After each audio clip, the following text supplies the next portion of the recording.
All three boys, barely managing to keep their composure and serious expression, simply pretended to talk in silence. Raven, his eye twitching and threatening to destroy this act, stared at Ren. Reading Raven's expression as, "When is this bullshit going to be done?" Ren promptly raised one finger, indicating 1 minute. On the other hand, Zheng actually seemed to be enjoying the experience.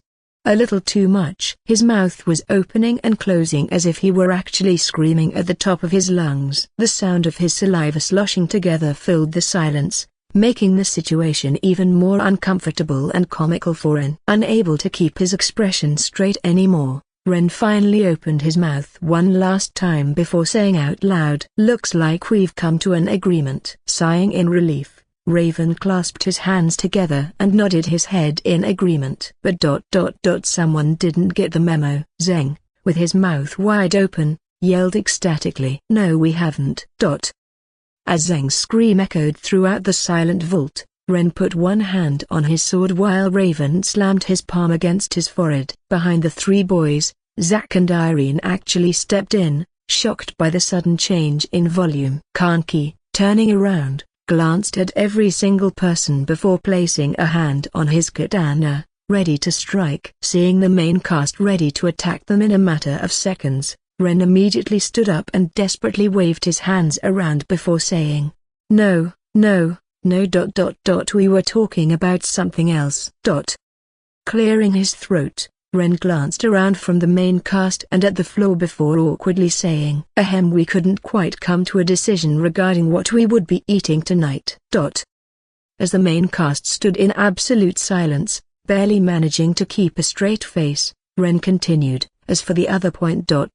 After a long and interesting debate, we have decided to partake in your plan instead of creating our own." On the other hand, Lily could be seen banging her head on the wall with a serious expression. Standing behind Lily, Alia stepped forward, attempting to calm her down and asking, "Lily. What's wrong?" Shaking her head, Lily rubbed her forehead before muttering, "I thought I had at least one serious person in this room to help me with this, but I guess I'm wrong." Standing behind them, both Lily and Alia, Astrid stared at the three boys with both a confused and nervous expression. Locking her gaze onto Raven, Astrid placed her hand on her wand as she silently whispered, "Did he just sing my song?" With her mouth wide open, Astrid's gaze locked onto Raven as he stood up and began speaking with the main cast. It can't be. Hey fan? Interrupting Astrid's thoughts, Alia sighed before saying, "Student Council President. Is there something wrong with you as well?" Snapping out of her trance, Astrid vehemently shook her head before turning back to face Lily, who was still examining the wall. Back on the other side of the vault, Ren and his two teammates walked toward the main cast's huddle with determined expressions. After that shitshow. They probably seemed like idiots to the main cast, so they needed to reform their image. Leading the group, Ren exchanged nods with Kazuki while Kanki simply stared and entered the huddle. And just as Kazuki was about to open his mouth to explain their strategy, the unknown finally sounded again. "That's enough prep time.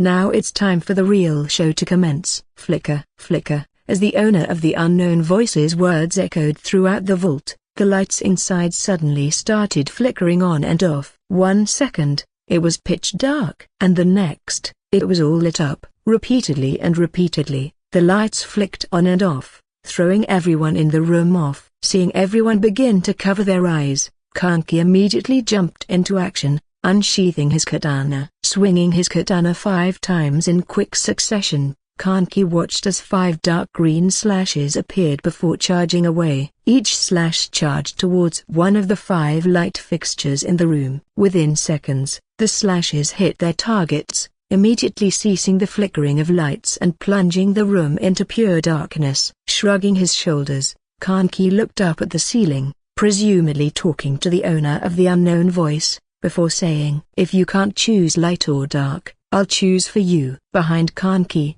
Ruby and Irene immediately manifested 8 mini torches before passing them around to everyone in the huddle. Standing still for a moment, Ren peered through the darkness of the room, making sure that Lily and the magical seal were all right. And indeed, Lily, Astrid, and Alia were all standing in front of the wall with their weapons drawn. Seeing this, Ren quickly scanned the rest of the dark room. However, to his shock, there was no one else besides them.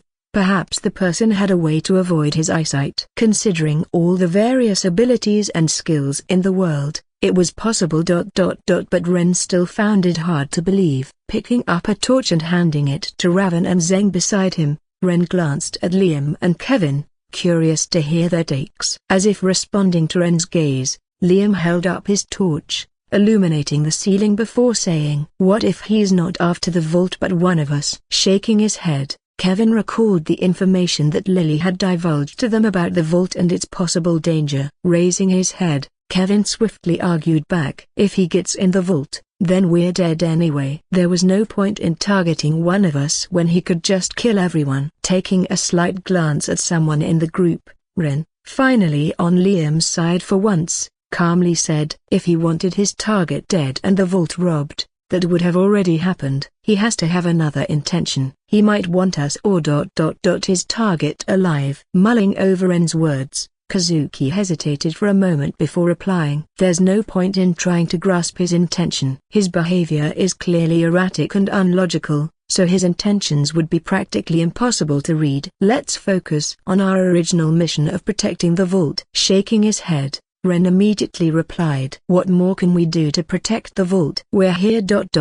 There's nothing to protect. All we can do is just stand here and wait for the intruder to make a move." Not allowing anyone the opportunity to respond, Liam nodded his head before promptly interjecting, "He's right. Lily told us the seal is powered by those artifacts on the shelves, right?" Pointing at all the shelves in the room, Liam continued, "What if we just take them ourselves? If the artifacts are on us, then the voice had to come and get them from us. If we gather all the artifacts together and guard them, then we're no longer waiting for him. He has to come to us." Pinching Raven and Zeng, Ren gestured for the two boys to nod their heads before looking at the expressions of the others. As Raven and Zeng awkwardly nodded their heads, so did the other three main cast members, Irene, Ruby, and Zack. The two recruiters seemed to think for a moment before the one with the katana finally said, "If that's what everyone agrees to do, then I have no reason to disagree." Kazuki, already calculating the logistics of Liam's plan,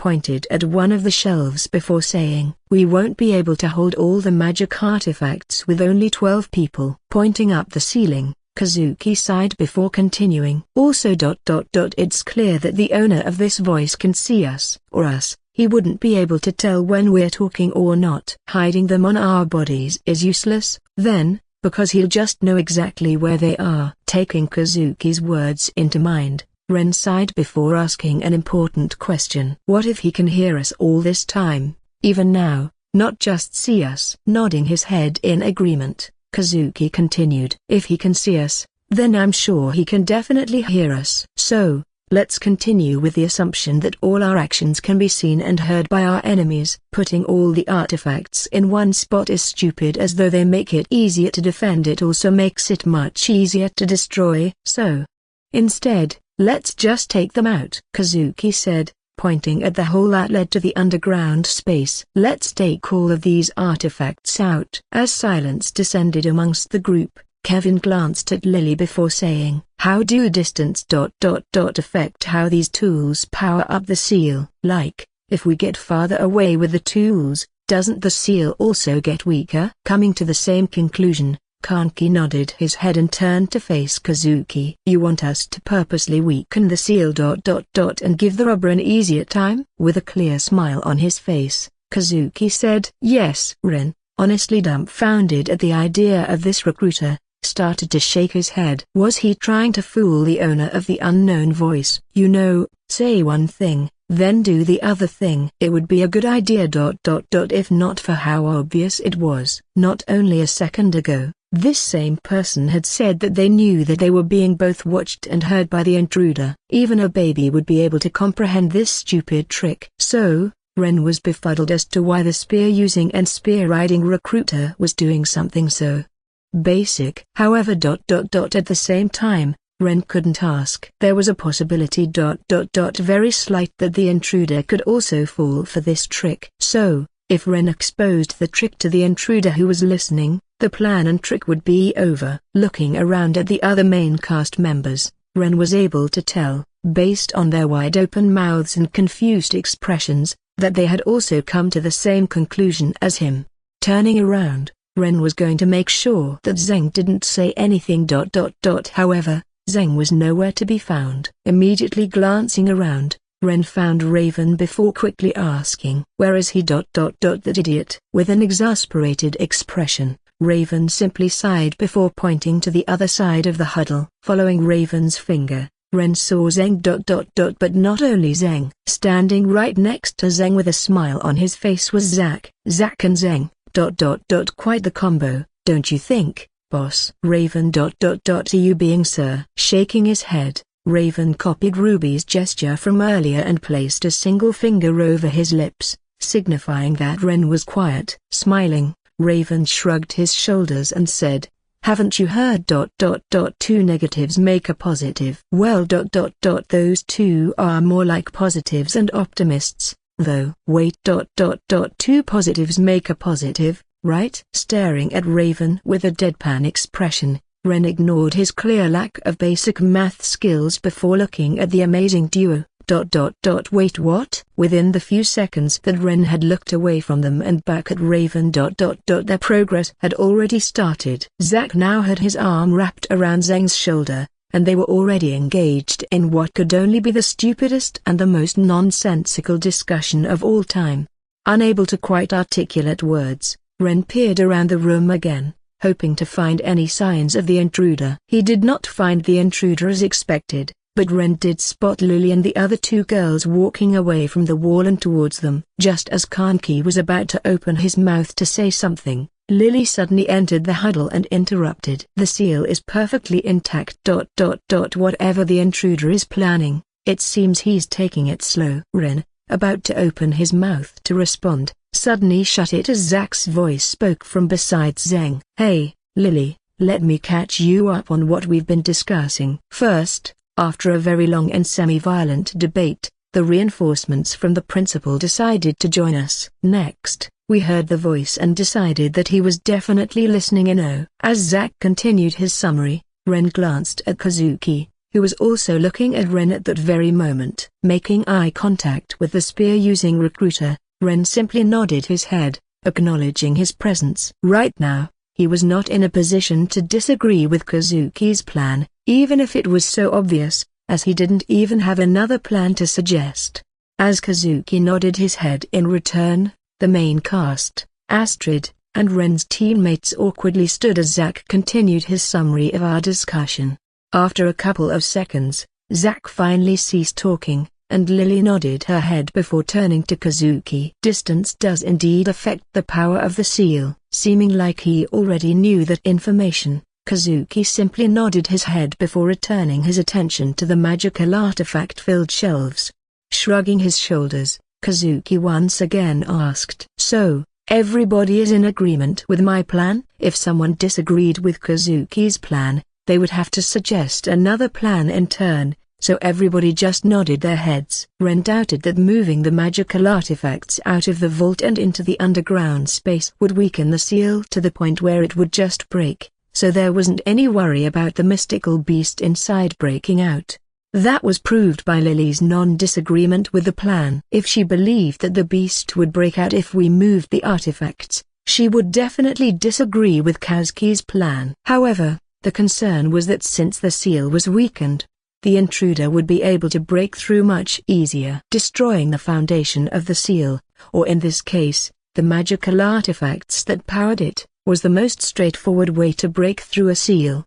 However, brute force with mass destruction and immense power were also possibilities. With the magical artifacts so close and in such high quantity and the lack of actions by the intruder, Ren started to ponder as to if the intruder could currently brute force through the seal. Considering the intruder's power to be completely noticed and essentially omnipotent in the vault and underground space, Ren believed that the intruder could still brute force the seal, but it would take a huge amount of time. After all, this seal had been designed by the one and only principal, so she knew very well the type of people who would try to free a mystical beast. In the first place, if you wanted to free a monster capable of mass destruction, you would also have to be quite powerful yourself, as you would have to escape the beast yourself. Unless you were suicidal and wanted to die with everyone else in the beast. So, the seal was by no means lacking currently. But, if the distance between the magical artifacts increased, brute forcing would be much easier. Glancing at Kazuki, who was already walking up to a shelf, Ren muttered. Is that his plan? Was he trying to lure intruder out and entice him with a weakened seal? Of course, Ren couldn't confirm this, as if he asked Kazuki out loud, and the intruder would just hear him and not fall for the bait. It was a peculiar situation. The plan was so stupid that it couldn't work. Unless it somehow did. Standing in front of a shelf with magical artifacts, Kazuki turned around before saying, Kanki and I will take the northeast, the reinforcements from the principal will take the southeast, and the rest of you split up to take the northwest or northeast. After pointing in all the various directions, Kazuki simply signaled for Kanki to follow him before walking to his designated corner of the room. Sighing, I looked away from Kazuki before turning to face Zeng, who was still attached to Zack. Waving my hand, I tried to gesture for Zeng to follow, but he didn't see the signal as he was engrossed in a conversation with Zack. Sighing, I attempted to think of a way to formally call him out before finally saying, Zeng, it's about time we complete our tasks so this plan can be successful. Finally turning away from Zack, Zeng paused for a second before pointing at the rest of the main cast. Why don't you take one of them, boss? Trust me, the two of us will get our work done faster if we do it together. Nodding his head in unison, Zack paused for a moment before turning to Ruby, who was next to him. Ruby, do you mind swapping places with Zeng here and helping them? Glancing around at her teammates, Ruby seemed to mutter something to Irene before finally turning around. Clearly not satisfied, Irene crossed her arms and angrily watched as Ruby stepped forward and said, Sure, Zack. However, just as Ruby finished her sentence, Astrid said with a nervous expression, I'll also join Ruby to make teams fair. Turning to the side, Astrid whispered to the rest of the main cast in a quiet voice. In case anything happens, Ruby won't be alone as well. Lily, honestly not caring, simply nodded her head before turning around and leading Alia and Irene to their corner. On the other hand, Liam remained silent for a second before intensely staring at Raven and Ren. After a couple of seconds, he simply nodded his head before leading Zeng, Zack, and Kevin to their corner. Turning around, I took a deep breath in before staring at Raven, who had a wide smirk plastered all over his face. Walking up to me, Raven extended his hand and tapped my shoulder before whispering, So, boss, it seems you're in quite a precarious situation. Both girls that you've talked to even invited over before.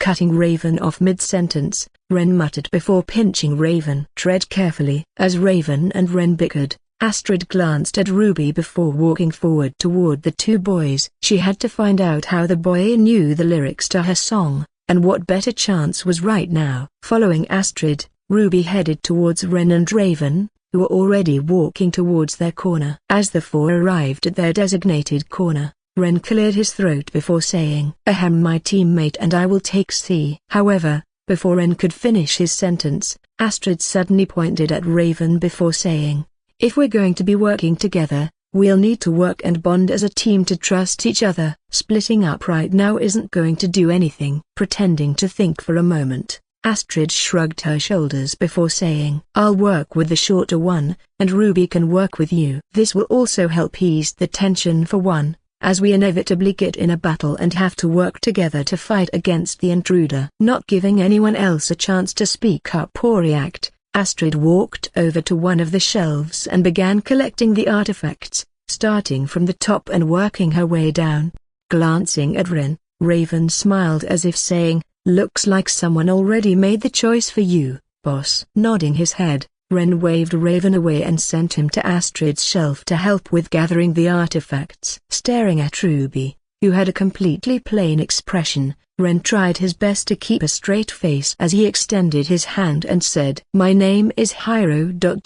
I hope we can work together efficiently to protect this vault from being robbed. Back on Earth, Ren's name was given to him by his mother as Hiro, which symbolizes both generosity and abundance. Although Ren was glad he had forsaken that name now, he wasn't the most generous person in the world. Brushing a strand of her jet black hair off his ears, Ruby tilted her head before also extending her hand. Hiro? Damn. I thought your name would be something like Reng or Raven or Ryam or Ibai. Disguising his laugh as a cough, Ren smiled and sarcastically replied, Ryam? Really? Nodding her head with a plain expression, Ruby grasped Ren's extended palm before shaking it up and down. Glancing around, Ren ensured that everybody else was focused on their task before turning around and finding a shelf. Following Ren's lead, Ruby stood side by side with Ren before picking up a magical artifact and placing it behind her. Shrugging her shoulders, she whispered as Ren also picked up an artifact. Really? All these magical artifacts, and you came back empty-handed? The guilt got to me. You know, I have You were afraid of releasing whatever is in that vault, no? Pausing for a moment, Ren pointed to the wall where the seal was located before carefully asking. You know I lied when I said there was a button in there from the start, didn't you? Sighing, Ruby put down another magical artifact before replying in a disappointed voice. I can see desires, even through walls, you know. Whatever thing in there and behind the seal has a pretty strong desire to kill us all. I guess negotiating with it won't work. Back to first person. Chuckling, Ruby sighed before adding another magical artifact to the pile we had formed beside the shelf. Glancing to the right, I spotted Raven and Astrid awkwardly taking artifacts from the shelves in pure silence. Just pure silence. Occasionally, I could spot Astrid stealing glances at Raven's figure, showing that she was affected by the awkwardness. On the other hand, Raven seemed to just not care as he kept his gaze locked on the shelf from him with a normal expression. However, as I continued staring at them, Raven suddenly turned to face Ruby and me, making eye contact with me. Finally changing his expression, Raven gave me a thumbs up before flashing a smirk and going back to work. Ruby, who had also seen the entire thing, confusedly stared at me. Pausing for a moment, I immediately turned around and stared at Ruby. Please. Can you tell me what his desire is? Caught off my guard by the sudden question, Ruby hesitated for a moment before answering. I could, but do you want to know? Why would I not want to know? Was his desire something terrible? Was it something comical? Unable to contain my curiosity, I stared at Ruby, who, after a few moments, responded. Every time you look at him from now on, you'll be thinking of his desire. And the trust formed between you and him as teammates will start to crumble. Confused, I scratched my hair before realizing what she was saying. It was true. If I had found out without him knowing, it would have been a complete break in trust. And even if he didn't know I had broken his trust, every time I looked at Raven, I would subconsciously think of the trust I had broken. And, considering my plentiful secrets, such as hailing from Earth and not actually being Ren, I didn't need to add another. It wasn't like I cared or was going to treat Raven differently based on his desire, so besides my curiosity, I didn't really care all that much. Sighing, I nodded my head before taking a quick survey of the entire room to make sure that the intruder hadn't made his move yet. And besides the main cast and 2 recruiters, the vault contained no one else, as far as my eyes could see. Ruby, seeing me glance around anxiously, tipped her head in confusion before asking, "Find something?" Shaking my head, I returned my gaze to the shelf before asking, "No. Can you see any desires that you don't recognize in the room?" If I perhaps couldn't see the intruder, then maybe Ruby would be able to see the desire of the intruder somehow, confirming his presence. But, to my disappointment, Ruby shook her head before replying, "Nothing." As the shelves around the room started to empty and countless piles of magical artifacts accumulated on the ground, Kazuki finally stepped forward. Pointing at the hole that led to the underground space outside, Kazuki glanced around before asking, "Is anyone done with their shelves yet?" Glancing at Ruby and I's shelf, which was still half full, I hesitated before glancing at Raven. Since there wasn't anything here in the vault that I could see with my eyes, I wanted to explore the underground space to see if anything popped up. It was unfortunate, though. Magical artifacts had to be handled with the utmost care. I couldn't just manifest 10 corrupted tentacles and start gathering them at light speed. They would inevitably break, weakening the seal that contained the mystical beast and giving the intruder an easier time. There was also the fact that magic interfered with other forms of magic. For example, my corruption would be able to corrupt the magical artifacts, giving me more power over them, but at the same time weakening their magical output and, therefore, making the seal weaker. And, for the others, it was the same case as Ruby and Irene's fire magic, Lily's water magic, and Alia's ice magic. All would weaken the output of the magical artifacts if they made contact. Of course, the users of the weapons Zack, Liam, Kazuki, Kanki, and Kevin couldn't speed up the progress as their weapons and movement abilities would shatter the magical artifacts. That was why, despite the over 10 of us all being magical wizards and swordsmen, we were simply gathering tools like mundane humans. None of us were using our powers or abilities to speed up the progress. Simply pick an object off the shelf and place it on the ground. Then, repeat until your shelf is empty. It was like an assembly line. Nudging Ruby, who was holding a magical artifact, I asked with a smile. "Wanna get out of here?" Smiling, Ruby placed the artifacts on the ground before responding, "And leave everyone else here to deal with whatever powerhouse is behind that seal?" Giving her a thumbs up, I replied in my most sarcastic voice. "You know me so well." Coughing, Ruby alternated glances between our shelf and Kazuki's figure before asking, "And how do you suggest we leave?" Ruby continued, pointing at the other group's shelves, specifically Liam and Kevin's. "We're way behind those guys. If we volunteer to leave, we're just going to get yelled out and told to get back to work." Grinning,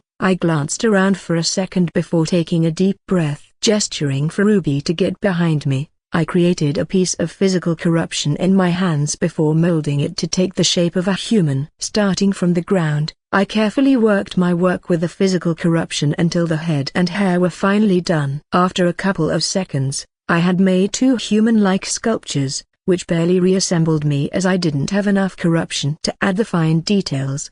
Seeing Ruby not say anything, I put one hand on each of the corrupted figures, letting out a deep groan as I began to imbue as much corruption as I could into them. As I began pumping corruption into the figures, their previously hollow insides began to fill with the pitch-black substance. At the same time, the arms of the corrupted figures began to tremble and slowly come to life. Within seconds, the previously frozen corrupted figures began slowly lifting up their hands and moving their legs forward toward the shelves.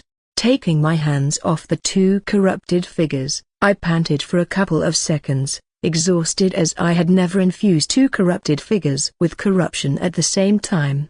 After a couple more seconds, I directed the 2 corrupted figures to begin removing things from the shelf, ensuring that they were careful and cautious when moving the magical artifacts.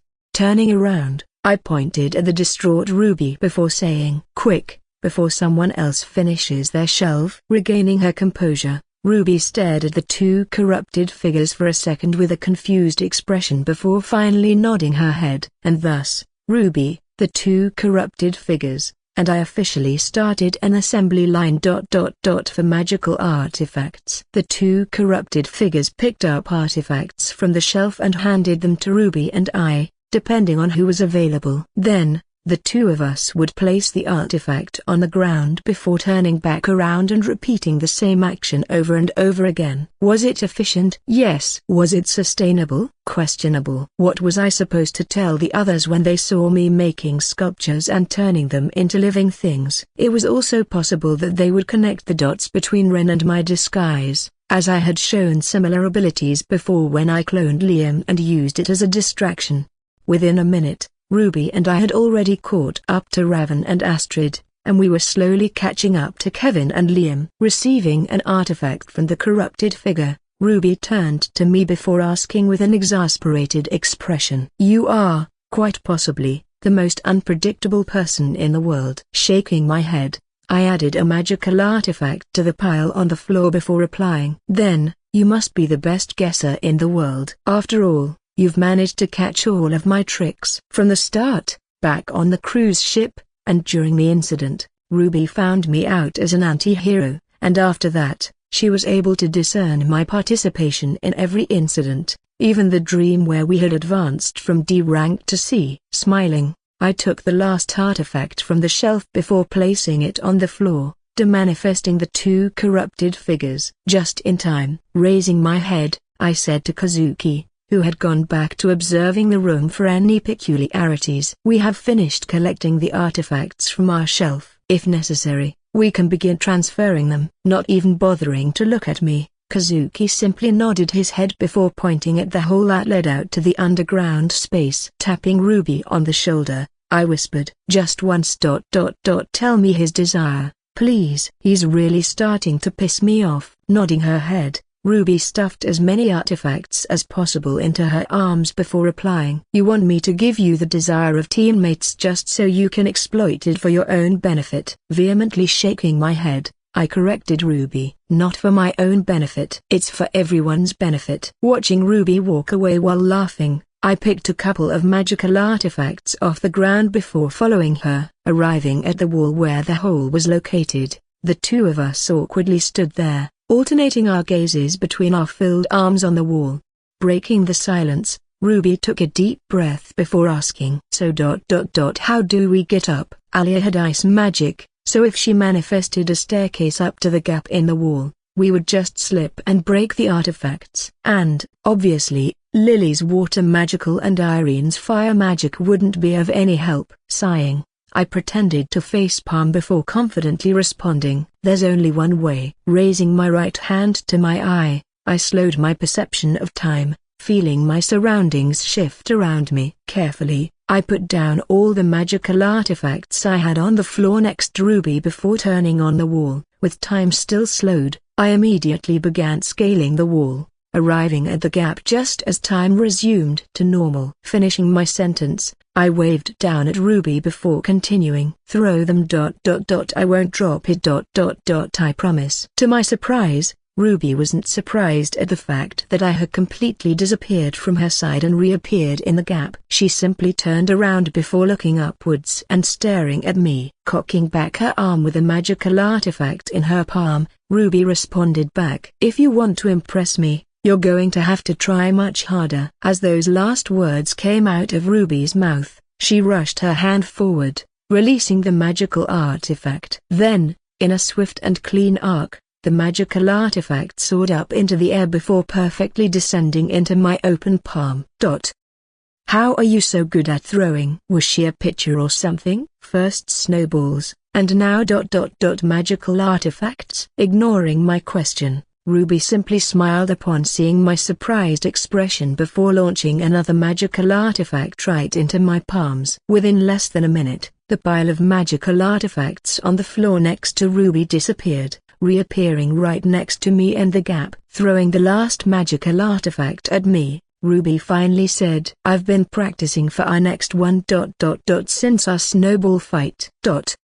Not moving at all, I watched as the magical artifact thrown by Ruby seamlessly landed in my hands. Did she say, "Next one"? She had already beaten me bad enough in her first snowball fight.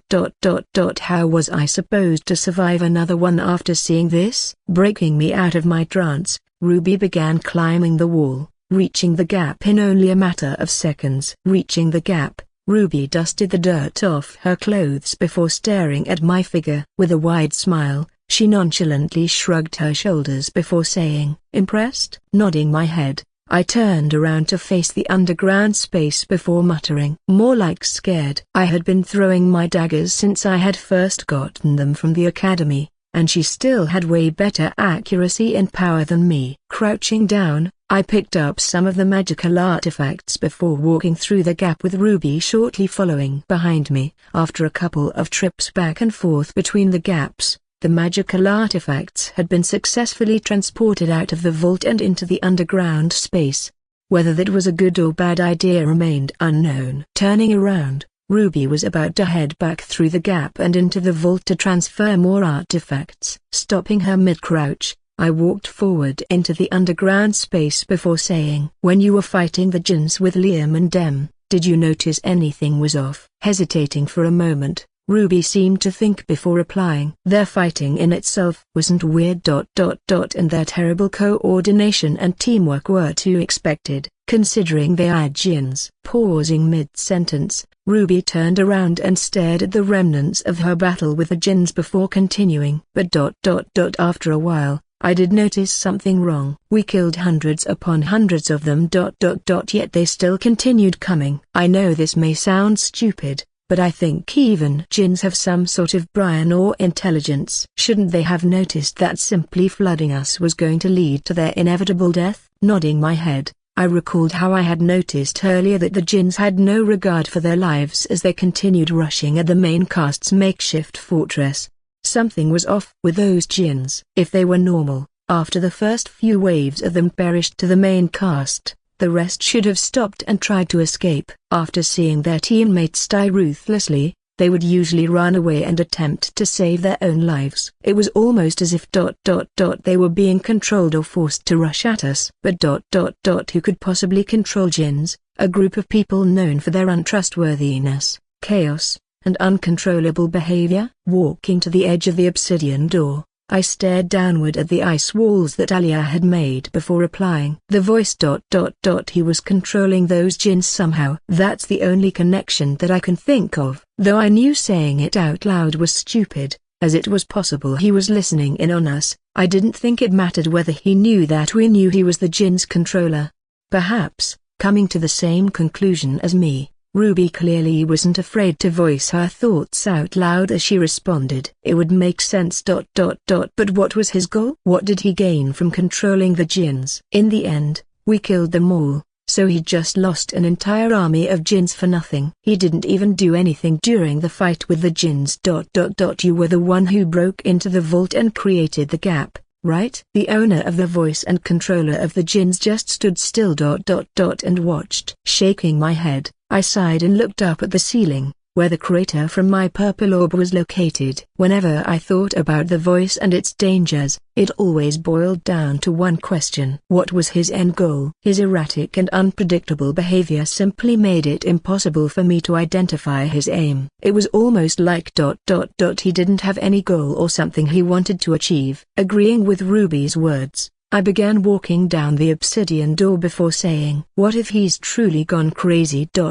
Like one of those dream losers." There were two ways to become a jinn: sign a contract with the devil by somehow finding out, or ...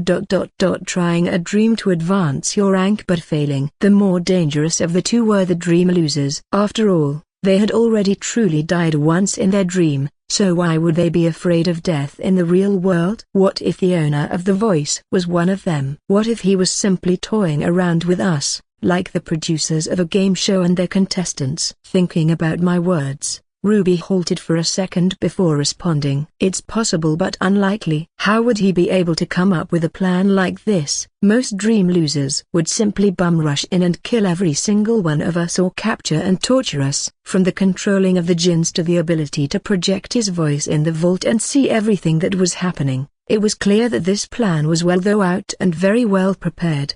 A normal dream loser jinn wouldn't care for a sophisticated plan like this, as Ruby had said. Seeing Ruby hesitate to leave the gap by the obsidian door, I simply manifested two more corrupted figures. Nodding my head, I sent them through the gap and into the vault, ordering them to do exactly what Ruby and I were supposed to do. Stepping aside and watching the corrupted figures crouch walk through the gap, Ruby changed the topic and hesitantly said, "Won't they ...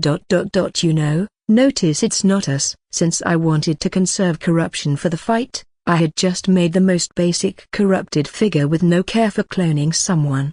They looked nothing like Ruby and I, or anyone from the main cast and two recruiters. Crossing my fingers, I responded to Ruby's concerns. As long as the job is getting done and the artifacts are getting transferred, I doubt they'll notice. Also, pausing mid-sentence, I walked up right next to Ruby, who stared at me confusedly. "Wait for it." Smiling, I immediately swapped bodies with one of the corrupted figures, allowing my actual body to fall onto the obsidian door. No longer was I standing on the obsidian door with Ruby, But now, I was on the floor of the vault with a pile of magical artifacts next to me.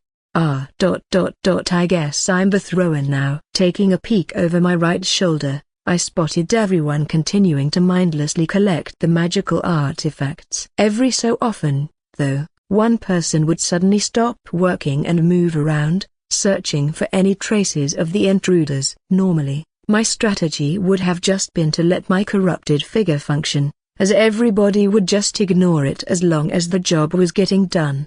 However, with everyone so paranoid due to the lack of information about the intruder, the main cast was much more cautious and observant. Simply turning around to face that wall so that the main cast, student council president, and 2 recruiters wouldn't be able to see my face wouldn't work anymore.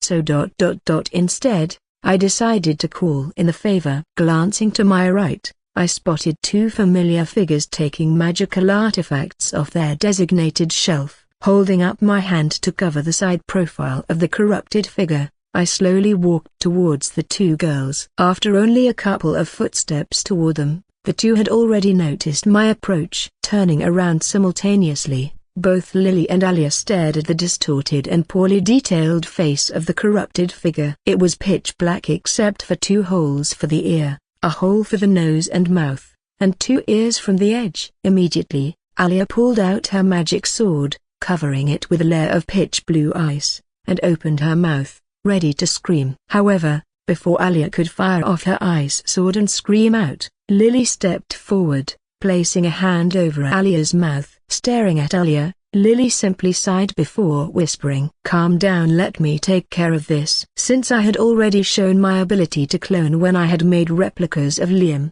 Lily had probably made the connection and assumed that I was able to make any figure. Even this monstrosity. Shifting her gaze away from Alia and towards me, Lily examined the corrupted figure before shaking her head and asking, "A simple 'I need help with something' would suffice." Imagine you're playing a fantasy video game at 3 in the morning, and all of a sudden, you get jump scared. Waving my hand up and down, I bowed before responding. If I were in Lily's shoes and turned around to see a random corrupted figure walking towards me, I would piss myself. I wasn't very good with jump scares. Nodding her head, Lily ignored Alia's confused expression and trembling body before asking, "So, what is it?" Pointing at the gap that led outside into the ground space, I replied, "The intruder doesn't necessarily have to be in the vault. He could just be in the underground space and be using sound magic to project his voice into the vault, making it seem like he's everywhere at the same time." Pausing, I pointed at Liam, Kevin, and the 2 recruiters specifically before continuing. "So, I want to search the outside. Unfortunately, I doubt I'll be able to just go off on my own and start searching." Interrupting me mid-explanation, Lily glanced around at the others before interjecting, "If you suddenly run off right now, you'd break the fragile unity between us. So when the intruders attacks, we'll be a worse position to fight back and defend." Breaking free from Lily's grasp, Alia removed the hand covering her mouth before immediately saying, "Lily. Who the hell is this?" Through the conversation, it seemed that Alia had been able to determine that I was on the same side as them as I stated my objective to take down the intruder, so she had calmed down. However, that still didn't stop her reasonable suspicion from rising. Ignoring Alia's words, Lily glanced at me, prompting me to nod my head. While staring at Alia, seeing my gesture, Lily turned to face Alia, pointed at my corrupted figure, and replied, "That is Ren. You should know him, right?" "It's hard to explain right now, but he's on the same side as us." Shocked, Astrid stared at the corrupted figure, which did not resemble me in the slightest, with a confused expression. "That apostrophe S. Ren? And he's on our team?" Seeing Lily nod her head, Alia seemed to ponder for a moment before continuing. "All right, now." It was Lily's turn to act surprised and confused. Grabbing Alia by the shoulders, Lily forced her into eye contact before asking in a serious voice, "Aren't you accepting this a bit too quickly? Our arch-enemy, who we've been scheming and fighting against since the beginning of time, is suddenly on our side. What Ren really was the intruder, and he just brainwashed me. Hearing Lily's frantic words and shocked by the eye contact and sudden contact, Alia glanced away with fear, meeting gazes with me. However, for whatever reason, Alia simply remained silent and continued staring at me. Pushing Alia's head so that it faced her again, Lily maintained eye contact before muttering, "Say something, please." Taking her silence as a sign of admission, Lily let go of Alia's shoulders before immediately turning to and asking in a demanding voice, "What did you do? What have you done to her?" Honestly, I had no idea why Alia had kept silent upon hearing Lily's questions or why she had decided to trust me so fast. But it still felt good. Shrugging my shoulders, I pretended to look up at the ceiling with a bold expression and replied, "Maybe some people just recognize my heroism, and the far." Stopping me mid-sentence, Lily looked around the room, ensuring that no one had noticed our prolonged talking where we were supposed to be working. "That's enough." Glancing at Alia, Lily quickly said, "We'll discuss this later." Gesturing for me to come closer, Lily whispered, "And as for you, I'll cover for whatever this is. But I can only do it for so long. You'll have 10 minutes at the max before someone gets paranoid. Let me know what you find, even if it seems inconsequential." Nodding my head, I quickly accepted Lily's condition before turning around to face the wall once again. Waving one last goodbye to the two girls, I headed back to the pile of magical artifacts on the floor and below the gap that led outside. After ordering the corrupted figure to begin throwing the magical artifacts into the gap with care and precision, I finally returned to my own body. As my surroundings suddenly shifted from inside the vault to outside, I inadvertently closed my eyes due to the sudden change in elevation from low to high. Reopening my eyes, I immediately let out a sigh as I realized that my head wasn't lying on the hard and cold floor of the obsidian door. Instead, my head seemed to be resting on some smooth textured surface. Of course, she had caught me. But then, why was I happy? Why was there a smile on my face when I realized that Ruby had caught me and prevented me from hitting the surface of the obsidian door? If anyone saw one of their friends suddenly begin to fall over like a Jenga tower, they would catch them, right? Opening my right eye, I attempted to discern my surroundings, immediately spotting the ceiling of the underground space above me. If I was looking up at the ceiling, then shouldn't my head on the door? Where else could it be? Snapping out of confusion, a sudden voice sounded from right above me. "I know you're awake. Get up." Shifting my gaze further upward, I saw a familiar face right above mine. Shocked by Ruby's sudden appearance right above me, I immediately pushed my head forward, narrowly avoiding Ruby's face, and sat up straight. And right behind was Ruby, sitting crisscross while staring at my back with a confused expression. Seeing me turn around and back to normal, Ruby paused for a moment before saying, "Do you usually just pass out like that?" Shaking my head, I was about to say some lie I had concocted. When suddenly my mouth suddenly closed when I hadn't given my brain any instructions. It was like an instinctual action. Like my body was preventing me from talking. I can't do that anymore, can I? Not after everything, and especially now, when information like this could be useful during a battle. Reopening my mouth, I made eye contact with Ruby before immediately saying, "You remember that figure I made earlier, right?" I switched bodies with it and called in a favor so that we wouldn't be caught while exploring this space. Hearing Ruby's silence, I continued staring, eagerly awaiting her reaction. However, she just started laughing. PFFTII. My bad. Covering his mouth, Ruby tried to force herself to stop laughing, failing at erasing the grin on her face, before staring at my dumbfounded expression and saying, "Sorry, why you were just talking so fast, like you had to get it off your chest. It was weird. And funny seeing you like that." Looking downwards at my body, I pointed at myself before confusedly replying, "I did that?" How had I talked that fast without realizing? Nodding her head, Ruby pointed at me as well before continuing, "Yes, it was like you were in 2 times speed. Well, More like 4 times. I did understand what you said about your swapping bodies and explaining though. Without waiting for my response, Ruby stood up, wiping the dust off her academy uniform, and pointed at the vast underground space below us. Well, let's go then, shall we? Regaining my composure, I also stood up, staring at the bloodied battlefield below, and replied, let's go. Cocking her head, Ruby walked up to the right side of me before looking at my face from an angle.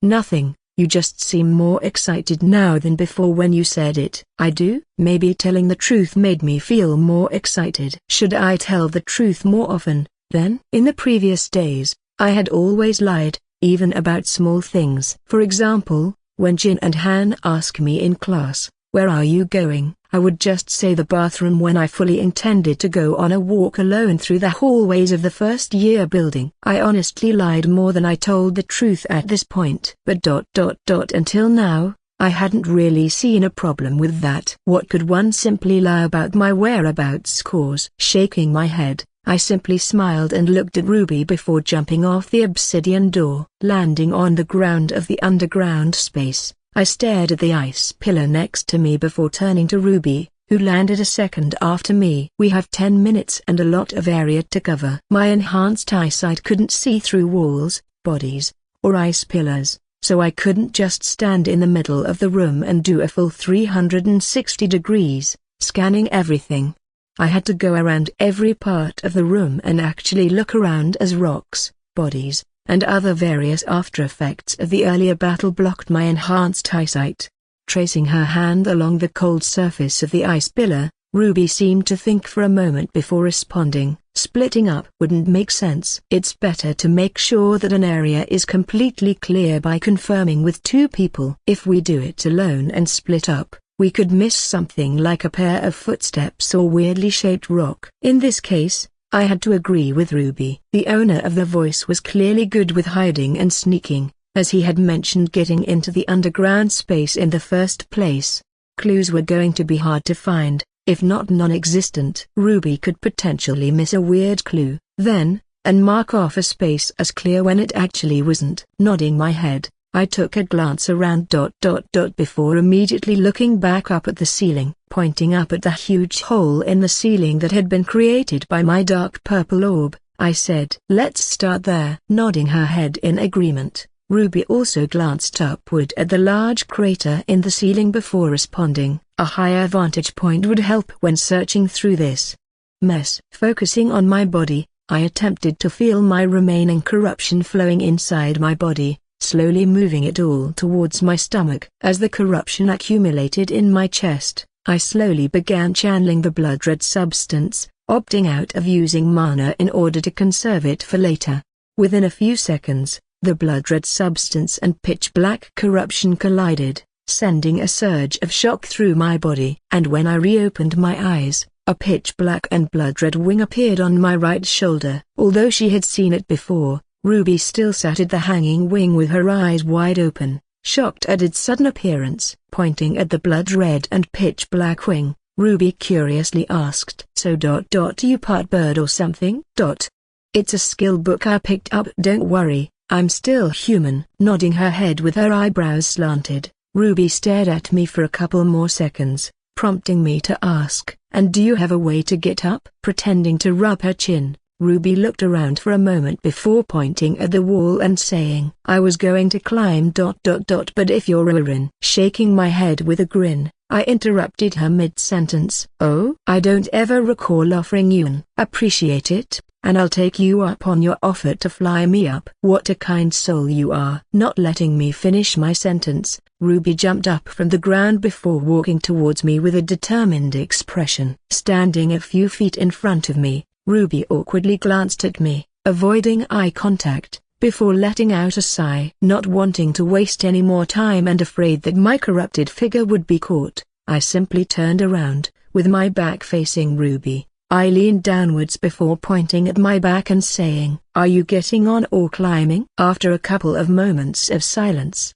Ruby managed to stammer out, all right. Feeling a sudden pressure exerted on my back, I waited for her arms to wrap around my shoulders before slowly standing up. With her hands on my shoulders and her head above mine, Ruby took a couple of seconds to gain her balance before finally saying, "I'm ready." Nodding my head, I immediately flapped my wing once, appearing 10 meters up in the air. However, as I appeared 10 meters up, I felt Ruby's chin crash into my head as she gripped onto me even tighter. Ignoring the small pain, I flapped my wing 2 more times before finally appearing right below the crater. Levitating in the air below the crater, I reached my hands upward, gripping the edge of the ceiling's crater. Taking the opportunity, Ruby slowly stood up before using me as a ramp and walking right into the crater. Barely managing to keep my grip on the ceiling as Ruby crawled across my back, I turned my head upwards after a couple of seconds. And right above me was Ruby, reaching her hand out from the crater and attempting to pull me up. Graciously accepting her hand,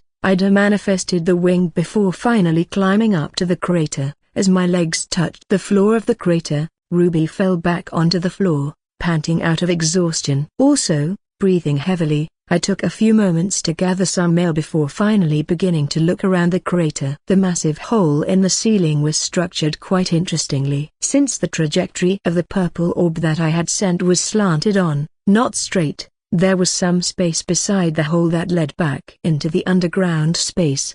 The ceiling got progressively higher but remained the same width. As I walked further into the crater. Behind me, Ruby caught up to me after a couple of moments and quickly said, "I'm surprised the entire ceiling didn't collapse on us when this crater was formed." Nodding my head, I also inwardly thanked my luck for finally being useful, as I hadn't actually known if the ceiling was going to break or not when I created and sent the purple orb.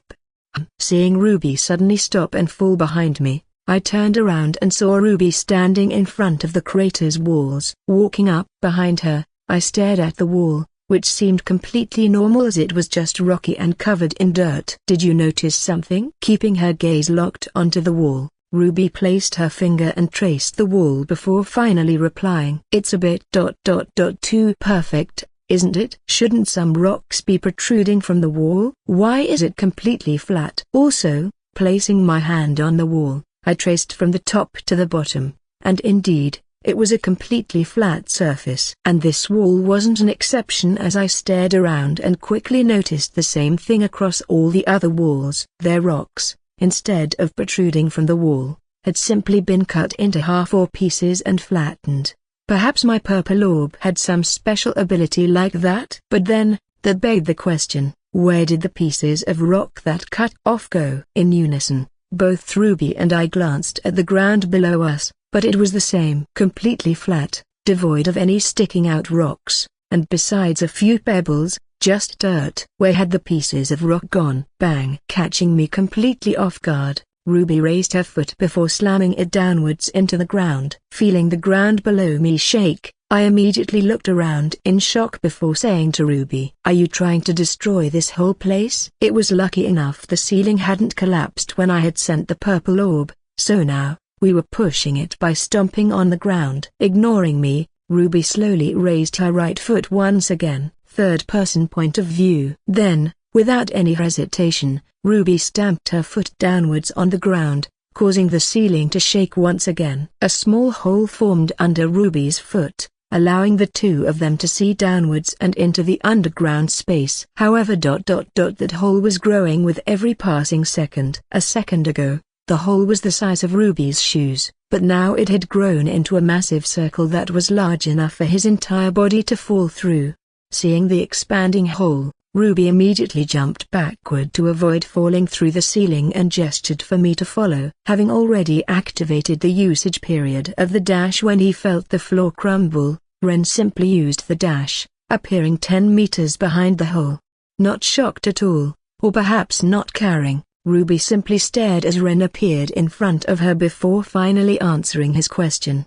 The intruder was here. In this exact place we're in right now. Answering Ren's confused and distraught expression, Ruby pointed at the crumbling floor below us before saying, "When exactly did you make this hole in the ceiling?" Not even questioning as to how she knew he was the creator of this hole, the ceiling, Ren hastily replied. Midway into the battleish. I believe. A little bit before I collapsed the door and opened the entrance up to the vault. Clasping her hands together, Ruby walked away from the hole in the floor that had formed due to her stomping before replying. Did you see anyone else up here? Before you? And was the space like this when you arrived? Racking his brain, Ren attempted to recall what he had seen earlier when he had climbed into the hole in the ceiling for the first time. And as he recalled the scenery of the hole in the ceiling, a sudden figure came to mind. A djinn. Hearing the mutter come out of Ren's mouth, Ruby immediately tensed. Whether it was out of anticipation or fear was unknown to Ren, and quickly asked, "Who, when, where?" Raising his hands, Ren ignored Ruby's bombardment of questions, trying to remember what exactly had happened. As the scenery became clear in his mind, Ren coughed awkwardly, ashamed that he had managed to forget the scenery even with his enhanced eyesight, before finally saying, "When I got here. It was the same as it is now." No protruding rocks or any rumble were lying around. It was just like this. The walls were groomed alongside the floor and beside the hole I made with my power. Everything else was clean. Seeing Ruby beckon him to continue, Ren took a deep breath before responding. After I got here, I spotted a djinn hanging from the ceiling and trying to climb up. So this wasn't something you thought to mention? Turning his head to face downward at the floor, Ren sighed before explaining. Look, there was a lot on my mind. How the hell was I supposed to know some mythical creature, capable of wiping out millions of people in mere minutes, was in that damn vault? I remember when this robbery was just about me getting my hands on some nice magical artifacts for a boost. When the hell did it turn into saving the capital city and academy from some vengeful beast? I was supposed to rob this vault, not fucking protect it. I'm a villain, not a hero. Not showing any reactions whatsoever to Ren's sudden outburst, Ruby simply shrugged her shoulders, waved her hands around, and sarcastically said, "Oh, poor you. You couldn't commit your crime today. Just think of this as your one good act for the day." Unable to contain his anger at Ruby's mocking words, Ren looked upwards from the ground, his eyes shining blood red as he made eye contact with Ruby's similarly colored eyes. Real rich coming from you, you damn villain group leader. Once again, Ruby disregarded Ren's fit, simply treating him as a child who was having a tantrum. Walking towards Ren, Ruby patted him on the shoulder before saying in a joking voice, "Are you done now? Can we go back to saving the world?" Nodding his head, Ren quietly muttered, "Two villains saving the world. What kind of fucked up time are we living in?" Taking in one last deep breath to calm his nerves, Ren glanced around at the cave before turning back to Ruby. "My purple orb couldn't have made this. It's too clean and too perfect." Putting her hand under her chin, Ruby thought for a moment before replying. "So you're saying that?" Finishing Ruby's sentence, Ren interrupted. "Something ... or someone else made it." Pacing around the cave while thinking, Ruby glanced downward through the hole and into the underground space before responding. "And coincidentally, you just so happened to meet a djinn here." Pausing, Ren considered the possibility of the djinn being the intruder before pausing and asking, "But he was here after me?" Leaning downwards right next to the hole, Ruby replied, "What if he happened to be in the line of range of your attack?" "He was in this space before, but when you attacked, he fell down because your attack destroyed the floor below him. Then, after you climbed up and entered the hole, he followed behind you, making it seem like you were the first person up here." Walking up next to Ruby, Ren stared at her glossy black hair for a second before saying, "Can a djinn be that intelligent?" Recalling the odd conversation he had with the djinn back and the djinn-to-human machine, Ren hesitated before admitting, "When I talked to him. He seemed as dull as every other djinn. I didn't notice anything special or particular about him." Shrugging her shoulders, Ruby quickly nullified his point. "What if he was acting? Using the stereotype of djinns being stupid against you? He fits the criteria for the intruder as well, doesn't he?" Indeed, to Ren, the djinn did meet most of the criteria. With all the djinn's bodies down below, he could have, just like Ren, used the chaos to hide and enter the vault. For all Ren could have known, The Jinn could have just been faking death and then used the moment when Ren and Lily weren't paying attention to sneak into the vault. There were hundreds of corpses down there. Even with his enhanced eyesight, Ren wouldn't have noticed an alive one. Scratching his head, Ren, trying to comprehend Ruby's leap in logic, questioned. So assuming this Jinn is the intruder.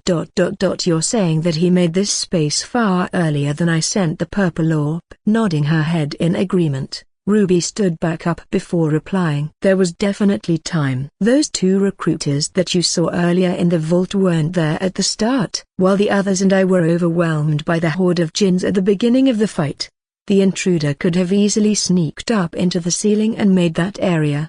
Connecting the pieces further, Ruby pointed at the ground covered with corpses below before saying, once he left the ceiling, after you arrived, he could have easily played dead amongst all the bodies. Then, when we weren't paying attention, just sneak through the gap and into the vault. Now fully sure that this Jinn that he had met earlier, at least, had something to do with the intruder, Ren attempted to recall his figure and description with his eyes. With his enhanced eyesight, Ren could easily recall the figure, and even the clothes, of a person who he had only seen once for at most 2 days.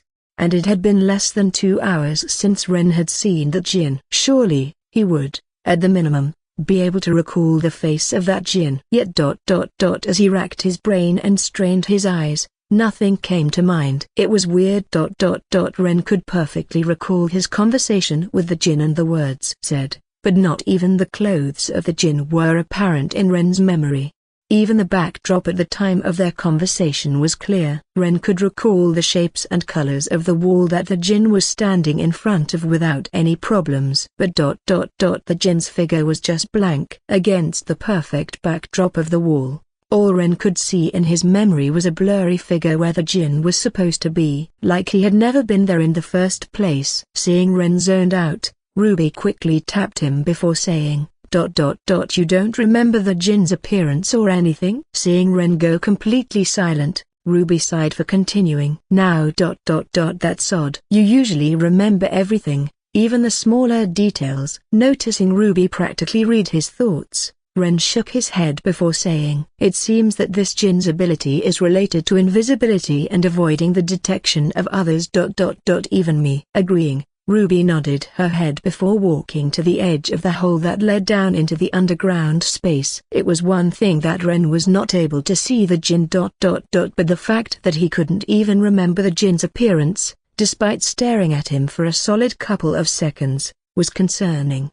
It was like the Jinn had removed himself from Ren's memories. Seeing Ruby gesture for him to come closer, Ren followed before also staring downward. His shoulders slumped back. Pointing at the gap that led into the vault, Ruby said, it's time we go back. Surprised, Ren paused for a moment before refuting. It's cool that we know the intruder is a Jinn and someone who was here in the cave during the fight. But how does that help us? What difference would it make if we went back into the vault right now? Considering his ability to avoid detection, we wouldn't be able to find him in there. Shrugging her shoulders, Ruby placed her right foot forward, balancing on her left foot while being right next to the edge of the hole. We came to find clues, and we found them. Also, we've confirmed that the intruder is actually in the vault and not hiding out here. We've established he's entered the vault at some point in time, and I doubt he would leave for no reason, especially when we're far from finding him. So,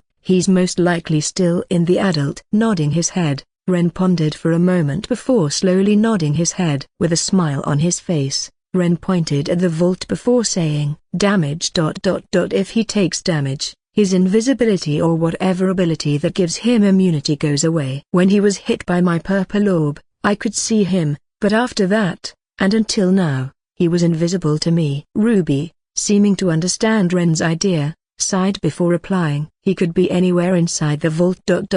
You can't possibly hit every centimeter in there without weakening the seal. However, as Ruby slowly looked towards Ren and saw the grin on his face, an audible groan emerged from her mouth. You don't care about the seal anymore. Do you? Back in the vault, Ren's corrupted figure suddenly halted before robotically turning around and heading towards Lily and Alia. Noticing his presence, Lily grabbed a magical artifact and placed it on high ground while saying, Find something? Ignoring Lily's question, Ren commanded his corrupted figure to ask. What is the minimum amount of magical artifacts needed to keep the beast from breaking out, providing there are no external influences? Halting, Lily suspiciously glanced at Ren's corrupted figure before slowly responding. Impossible to know. I can give you a range, though. About 20% of the artifacts in here are enough to keep the beast inside. The other 80% of artifacts are for cases like this when there is an outer force trying to get in. In the next second,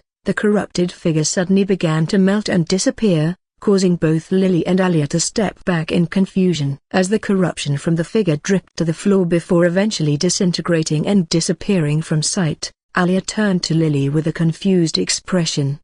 Wasn't he supposed to tell you what he found? Letting out an audible sigh, Lily turned around to face the gap that led outside into the underground space. People like him only care about doing things themselves despite having countless people they can call on to help. They're allergic to any form of working together, even in near-death scenarios like this. Following Lily's gaze, Alia also stared at the gap before countering back. Is that a bad thing? All the responsibility falls on him if he fails. Interrupting Alia mid-sentence, Lily said in a calm voice, he doesn't get any of the glory if he succeeds. And it's working alone isn't a bad thing, especially if it works every time. However, we, humans, are naturally imperfect and, eventually, he will make a mistake. And that one mistake could cause the death of millions, perhaps the entire world. That one mistake, which could have been easily avoided if he called for help, will happen eventually. He could have millions of victories, but eventually, there will be one small slip-up that destroys everything. Trying to comprehend Lily's cryptic words, Alia shook her head before replying. So, now, what? It seems like he has a plan that involves the destroying of magical artifacts based on the question he asked you. Do we just sit back and let him do it? Stretching her hands above her head, Lily cracked her neck before simply turning back around to face the shelves. Then, while picking up the last artifact on the shelf, Lily simply responded, I guess so. We don't have much of a choice anyway. He's not gonna listen if we interfere or ask, and if we try to stop him, he'll somehow get past us and cause more chaos than necessary. There's no point in doing anything besides just watching from the sidelines in this situation. Hesitating for a moment to gather her breath, Alia closed and opened her eyes for a few seconds before saying in an eerily calm voice, You're not making sense, Lily. Turning around and making eye contact with Lily, Alia's tone turned to panicked as she rapidly continued. You said it yourself. He's going to make a mistake eventually, right? What if that mistake in his plan happens now? There's a beast capable of destroying an entire city in seconds in there. This isn't some game with Vridos where he can just try again if he makes a mistake. Reeling in her emotions, Alia took a deep breath and exhaled out before saying, So we're just going to watch and pray to the gods that his plan works without any mistakes. Paying no attention to Alia's panicked voice, Lily simply nodded her head before placing the artifact on the ground. He won't make a mistake this time. Even more confused now, Alia stood there silent for a few seconds and eventually responded. And, how do you know rumble? However, before Alia could finish her question, the floor of the underground space began to shake as if there was an earthquake. Jumping up, seemingly ready for the circumstance, Kazuki and Kankai immediately took out their weapons before pointing them in opposite directions. A second later, Liam and the rest of the main cast also reacted, running to the middle of the room and creating a circle where they were all facing in different directions. And amongst that circle, Ruby could be seen right next to Irium with her wand out, having managed to get back into the vault while everyone was equipping their weapons. With their weapons and heads all facing in different directions, the main cast carefully awaited any sign of the intruder. There was also Raven and Zeng, who had run to the corner of the room at the first sign of danger. Pushing a couple of empty shelves out of the way, Raven and Zeng sat in the corner of the vault with their backs to the vault wall while they crouched downwards. Realizing they were still susceptible to attacks, Raven immediately stood up and gestured for Zeng to help him. Within a couple of seconds, The two boys had created a barricade of empty shelves that separated the rest of the vault from the small corner where they were hiding. If Ren saw their position right now, he would have yelled and facepalmed at the two boys' actions. Not because they had decided to hide like cowards instead of attempting to fight the intruder like everyone else, though the old him would have done the same, but because they had decided to use shelves as barricades. People could quite literally cut through metal like it was butter and create explosive spells that could craters as big as an entire city. Yet these boys had used simple shelves as protection. They would have been better off with nothing, with the main cast's circle formation in the middle and the two recruiters, who were wandering around the room. Every angle of the room was being watched. Thus, within a few seconds, a figure was spotted in the right corner of the vault, hanging from the ceiling with a clean pitch-black bow in his hands. Spotting the figure first, Irene immediately began casting spells while simultaneously yelling, "I found him, upper right corner." As Irene's words echoed throughout the silent vault, everyone's heads flicked toward the ceiling like pigeons who had just spotted a piece of food. In unison, 3 wands began to shine with vibrant colors, and 6 other figures could be seen sprinting toward the right corner of the room. Being the closest to the corner at the time of Irene's words, Kanki activated his transportation ability. Phasing through the various shelves in the way, Kanki reappeared with his katana, right below the figure hanging from the ceiling, who hadn't moved an inch despite knowing he was spotted. Ren's plan was simple. Simply checking everyone's last corner and place within the vault wouldn't work, as the figure could move around. He had to hit every place at once. And what better way to do that than by causing an all-out fight? Spell blasting everywhere, spears flying around him, sword slashes, and other various weapons all swinging. And the main cast would be conscious of their attacks and avoid destroying too many artifacts and weakening the seal, so Ren wouldn't have to worry about the mythical beast escaping.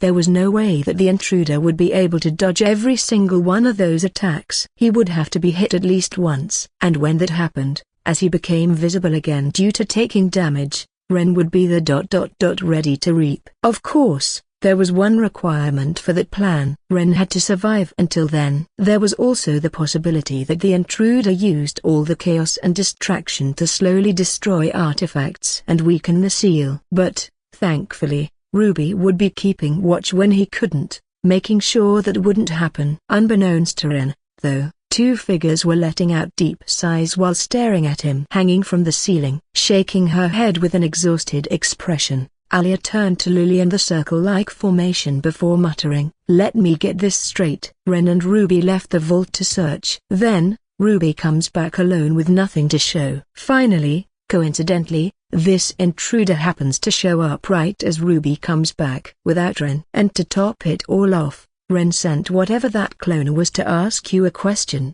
clearly indicating that he had a plan ready. Nodding her head with a sigh, Lily responded, "Yeah, it's probably him." "But there's also a chance that everything you said was a coincidence, and the person we're looking at is the intruder we've been searching for." Almost dropping her sword to the floor, Alia stared at Lily with an emotionless expression before finally asking, "Are you serious?" Unable to keep a straight expression on her face, Lily held in a cough before saying, "No, it's definitely him. So we're just going along with whatever his plan is." Pointing at Liam, Kazuki, Kanki, and Kevin at the front of the group, Lily replied, "Unless you want to convince them that Ren isn't really our enemy and an ally trying to help us out." Recalling Liam's rants about Ren and Kevin's constant training after his defeat in the carriage, Alia sighed before nodding her head. "I see. But are we really going to it?" Before Alia could finish her sentence, Lily pointed her wand right at Ren's figure on the ceiling. Within a moment, a giant and merciless stream of water was heading straight at Ren's current position. Looking at Alia while still maintaining the stream of water, Lily shrugged her shoulders before saying, "If he's asking for it, we might as well." Still hesitant, Alia sighed before gripping her sword and slowly bringing it forward. Back on the ceiling, Ren kept his eyes peeled, glancing at every part of the room to check if the intruder had been hit yet. Seeing a giant beam of water heading at him, accompanied by a few sword slashes, Ren quickly dodged to the side. Below him, Kanki smiled before slowly raising his pitch-black katana. Then, the next second, Kanki swiftly plunged the sword into the vaulted ground without any mercy. Release. At the spot where Kanki's sword was plunged into the vaulted ground, over 7 beams of pitch darkness appeared. Phasing through the ground, the massive beams, as wide as 3 rens and seemingly infinitely long, soared up in unison, all heading for Ren.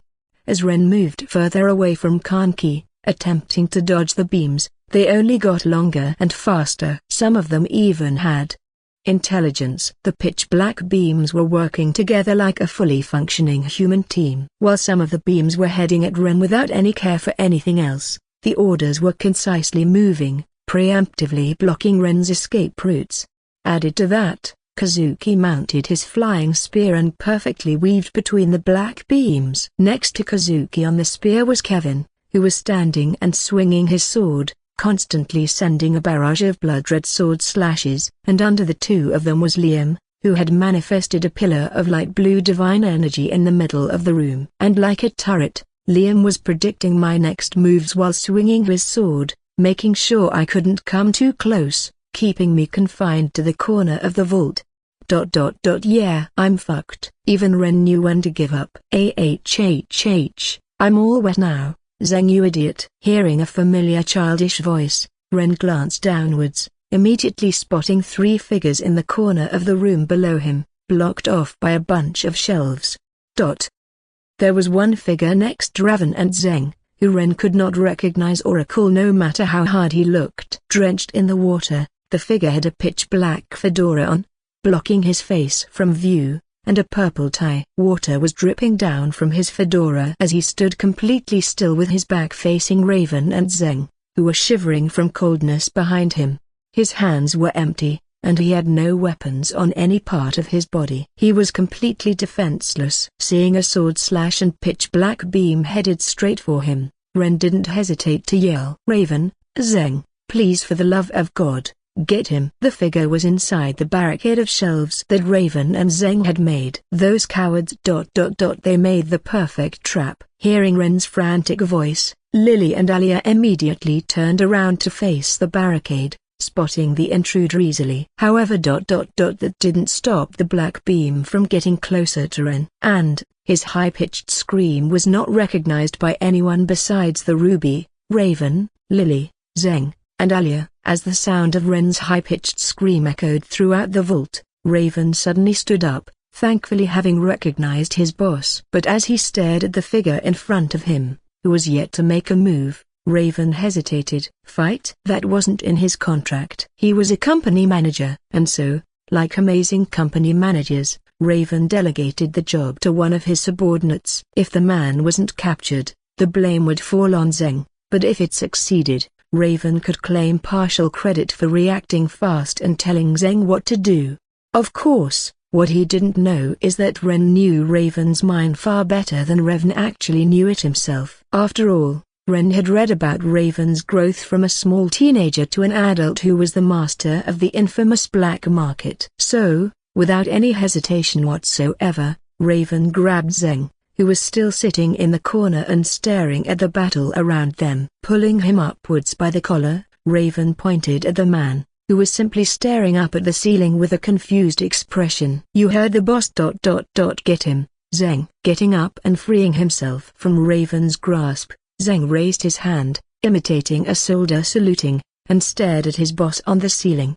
But, hesitating as he glanced down at the man, who was trapped in the barricade of shelves with them, Zeng said, "Doesn't boss seem in trouble?" There were about 3 sword slashes, all colored light and divine blue, hurling at his figure. 7 black tentacles, now as long as half the length of the massive vault, aimed at him, ready to impale his body. Added onto that, there were 2 figures riding atop a spear with their weapons ready as they were seconds away from approaching Ren's frozen body.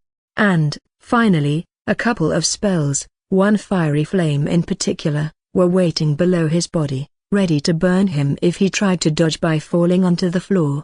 He was surrounded by all sides. It was like a small ant versus the whole United States military and a couple of atomic bombs. Shifting his gaze away from the unknown man and looking up at Ren's trapped figure, Raven smiled before replying. "That's all part of his plan, Zeng. Trust me, he does this thing where he acts weak, and when you don't expect it, he comes out as a powerhouse. I bet the other guys will be on their asses crying within a couple of minutes." Though Raven's words were about as far from the true answer as the sun from Neptune, it was truly what he believed. After all, it was exactly what had happened to him. When Raven was a small and fraudulent sword merchant back in the black market, Ren had pretended to be weak and stupid to buy a sword. Then, just when Raven thought he was out of the clear and up a load of money, the situation was flipped, as Ren had known all along. The class is strong, pretending to be a weak act. That's exactly what Raven always thought Ren was always doing. Nodding his head and understanding Raven's point,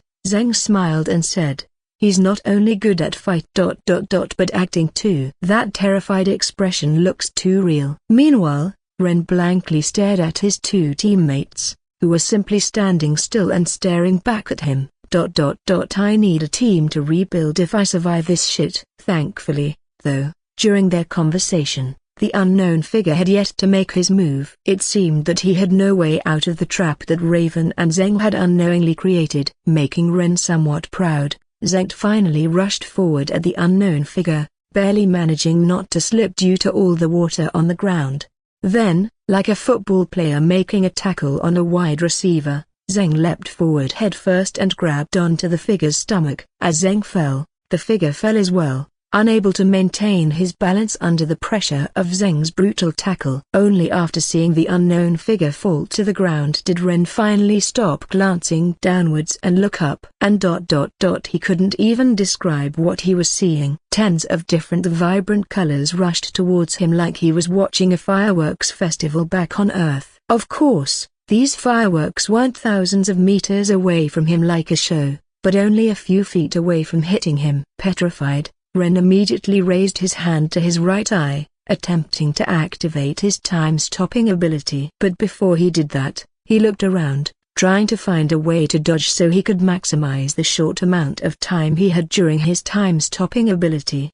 Yet there was nothing. Everything was blocked off. If he had time-stopped now, he would only have delayed the inevitable. For once, there was no way out. Even if he screamed and revealed himself to be Ren, a student at the academy like them, the attacks would reach and pierce him before his voice was even heard. What am I supposed to do?" Ren's hoarse and desperate voice came out, but due to the noise generated by the hundreds of projectiles and people flying at him, it was barely heard.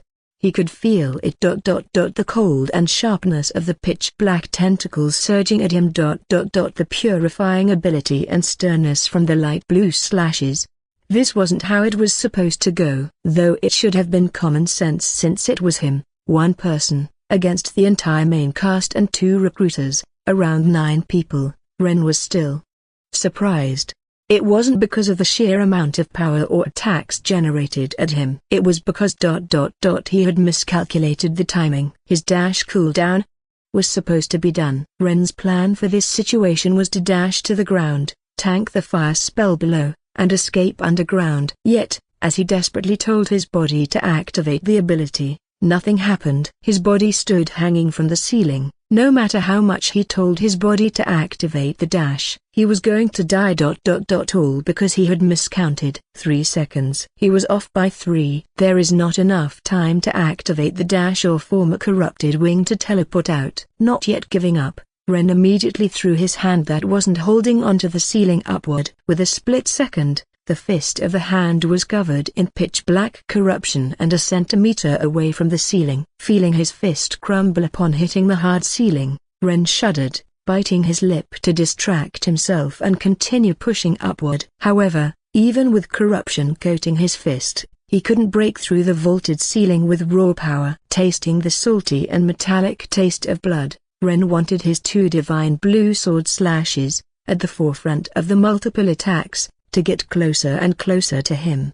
If he stayed where he was without moving and allowed the attacks to hit him head-on, he would die. There was doubt about that. However, As Ren shifted his gaze downward and saw a large pool of molten hot lava under him, a pained expression appeared on his face. The lava pool wouldn't kill him immediately, like the sword slashes and pitch-black tentacles. Death up here would be just a short split second of pain before disappearing. However, if he fell into the lava, the side effects would be detrimental.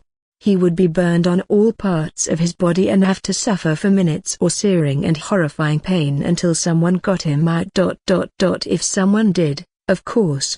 Then, even after being fished out of the lava pool, Ren would probably never be the same. He would likely lose the speed that made him so special, possibly even losing parts of his body if something was too badly damaged. Though all Ren could think about was the terrifying and saddening long-term and short-term effects of jumping into the lava, his decision was already made. He had to survive. For the sake of the world. How could he possibly entrust the fate of the world to some teenagers like Lily and Liam? Letting out a chuckle at the irony of his own statement, Ren smiled before loosening his grasp on the ceiling. Putting down his hand, deciding not to use his time-stopping ability, Ren watched for a second as the attacks got nearer and nearer, holding in a bout of laughter as he saw two people riding a spear toward him. Ren sighed before completely taking his hand off the ceiling. And just as Ren began falling, a divine blue sword slash flew right above him, cutting apart his previous location. And as Ren got closer to the floor and the pool of lava below, countless more attacks whizzed by him. A pitch-black tentacle actually stopped mid-attack and tried to readjust its direction so it could hit Ren's new location. However, it missed by a long shot. Turning away from attacks mid-descent, Ren grinned upon seeing Zheng lying on top of the unknown man while Raven watched from a distance like a spectator at a WWE fight. It seemed like, at the very least, the intruder was caught. Lily should have probably connected Ren to the figure on the ceiling by now and recognized his screams so she would take care of the intruder that Zhen and Raven found. That meant the mystical beast would not be released and allowed to rampage the capital city and academy. I've done it again. With a melancholy smile on his face, Ren looked straight down, seeing bubbles of air start to form on the surface of the lava pool. Then, as two confused spear riders stabbed their weapons at Ren's previous location, which was just air, Ren's shoes touched the lava. Feeling the bottom of his shoe disintegrate under the heat of the lava, Ren braced himself, awaiting the searing pain that would eventually come. However, as another second passed and both of his feet were submerged in the pool of lava, nothing happened. Sure, Ren felt a bit hot, but his body wasn't burning or breaking down. Was adrenaline keeping the pain from reaching him? That, though, quickly disappeared from his head as his waist touched the lava. Then, the next second, Ren could no longer be viewed from inside the vault as his entire body was immersed in the pool of lava. Yet his body kept descending and descending deeper into the seemingly infinitely deep lava pool. Opening his eyes, Ren was shocked upon realizing he was still able to see perfectly despite the thickness and density of the lava around him.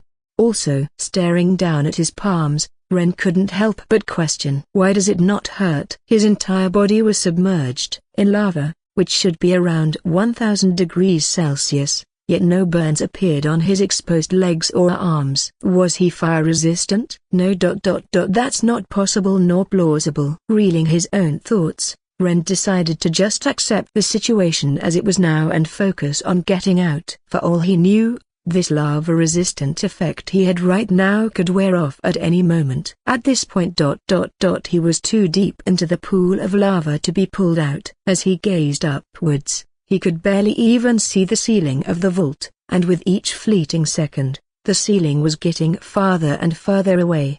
He had two options now, up or down. Shifting his gaze downwards, Ren attempted to find the bottom of the lava pool. But there was nothing. The lava seemed to stretch on forever. Realizing this, Ren immediately tried to go up, but since he was moving against the current of the lava that was pushing him down, his speed was extremely slow.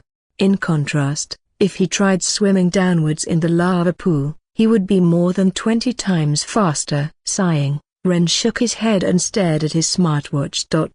Only to realize it had been fried by the heat of the lava. As Ren allowed himself to float downwards into the seemingly endless pool of lava, the thought suddenly came to mind. Was it her Ruby, or was it, by a very small chance, Irene? Those two were the only fire mages who could have created this pool of lava, so it had to be one of them, or perhaps his body simply had the ability to resist lava. No. Something important like that would have been mentioned in his stats menu. Then, it hit him. What if this wasn't lava? There would be no valid reason that Ren should be able to see through lava, as its thickness was far too great. If he could see through lava, then he should be able to see through walls and other materials. But he can't. What's something related to lava that Ren can stay in infinitely without being hurt and see through perfectly? Water. He wasn't in lava. But water. The pool was made to look like lava from the outside. But it was water all along, and there was only one water mage in the vault. However, that then begged the question. Who could make water look like lava? The disguise of lava was so perfect that it had managed to fool Ren's perfect eyesight. Coming to somewhat of a conclusion, Ren sighed before looking downwards and letting himself fall deeper into the pool of water. Kicking his feet up and down, Ren swam deeper downwards into the pool, not worried anymore about the possibility of him being hurt. As Ren swam deeper and deeper down the pool of water, the pool got thinner and thinner as the walls came closer to his body. Finally, as the walls completely surrounded Ren's figure, forcing him to put his feet together to fit, the end came into view. The ocean floor. This pool of water, disguised as lava, led from the vault into the lake around the academy. After confirming that it was the ocean floor, Ren sighed at the sight of algae, seaweed, and even some roaming fish. Mind you, there was not a single place in this long tunnel that led from the vault to the ocean floor with air. Anybody besides Ren would have died due to lack of oxygen midway through this journey. Whoever created this tunnel must have known that Ren could stay in the water without breathing. Or they were trying to kill him in the most painful way possible. Plunging into a pool of lava would lead to you being knocked unconscious or dying in a matter of seconds. But drowning was far worse. You would have to swim around for minutes and slowly accept your death, knowing there was nothing you could do to stop it. Shaking his head, Ren tightened his body, barely fitting in the tunnel at this point until he finally escaped. As he swam out of the tunnel, the entire lake came into view with all the varying species of fish and underwater plants. Too many of them were here, though. Looking up, Ren quickly realized that he was back under the Academy Island, but as he glanced around and saw thousands of fish swimming around, he was at a loss for words. Why were there so many fish here? For them, it would be completely dark and pitch black as the island above was blocking the sun, so they were just swimming around randomly without being able to see. Yet they choose to come here. What could have happened underwater in the lake to force so many fish here? At that moment, a sudden purr sound from his hoodie as Ren felt his cat wake up and paw at his neck. Was it still here? Throughout that entire fight where he had almost died, it had been fast asleep, probably having the damn dream of its life. Yet now, when it's all over, and he's escaped, it wants to wake up. And, pissing Ren off even more, the cat started throwing its paw at his neck as if saying, "Get me out of the water, now." Not having the energy nor time to respond, Ren sighed before following the cat's order and swimming out from under the Academy Island. Seeing the underwater area, the island was desolate and devoid of any fish despite being brighter and having more plants to eat. Ren was even more confused, but he ignored it. Alternating gazes between the distant capital city and the Academy Island right above, Ren decided to just head back to the Academy. After all, he had two people to pick up. Back in the vault, Lily, Alia, and Ruby were rushing over to the corner of the room, where Zheng and an unknown figure were. Irene, alternating glances between Liam and the others who were still fighting, confusedly sighed before following after them. Seeing Zheng lying on top of the motionless figure, the three girls sighed before pointing their wands downwards. Just as Irene arrived behind them, three gusts of wind appeared below Ruby, Lily, and Alia, instantly pushing them into the air. Flying over the barricade of shelves, the three girls landed around the figure and simultaneously pointed their wands at him. Letting out a dry cough and surprising the three girls, Raven awkwardly revealed his presence before pointing at Zeng. "He's on our side. I think." At the same time, all the attacks that the main cast had fired suddenly hit Ren's previous location, causing the entire vault to start trembling as if it weren't going to collapse on itself. Being the closest to Ren's previous location, Kazuki and Kevin awkwardly stood on the spear while watching the figure they were chasing after dropping into the pool of lava. Turning to face Kazuki, Kevin glanced at the pool of lava and at the massive crater, covering at least 1/8 of the entire vault, before saying, "Is he dead?" Looking at the massive crater that had been formed as a result of all their attacks combined, Kazuki sighed. I honestly can't say." At the same time, the black tentacles surging around the room suddenly disappeared while Kanki's sole figure came into view. A couple of seconds later, the light blue surrounding Liam started to flicker before finally disappearing, revealing Liam's body. Not fatigued or exhausted in the slightest, Liam immediately glanced around the room, finding the three girls and an unknown figure. As for Zack, he simply stopped swinging around his battle axe like a berserker and took the time to regain his composure as he had gotten dizzy from holding his heavy battle axe for so long. Being on the spear and far above the floor, the two brothers had a clear view of the entire vault, so they immediately spotted Liam sprinting.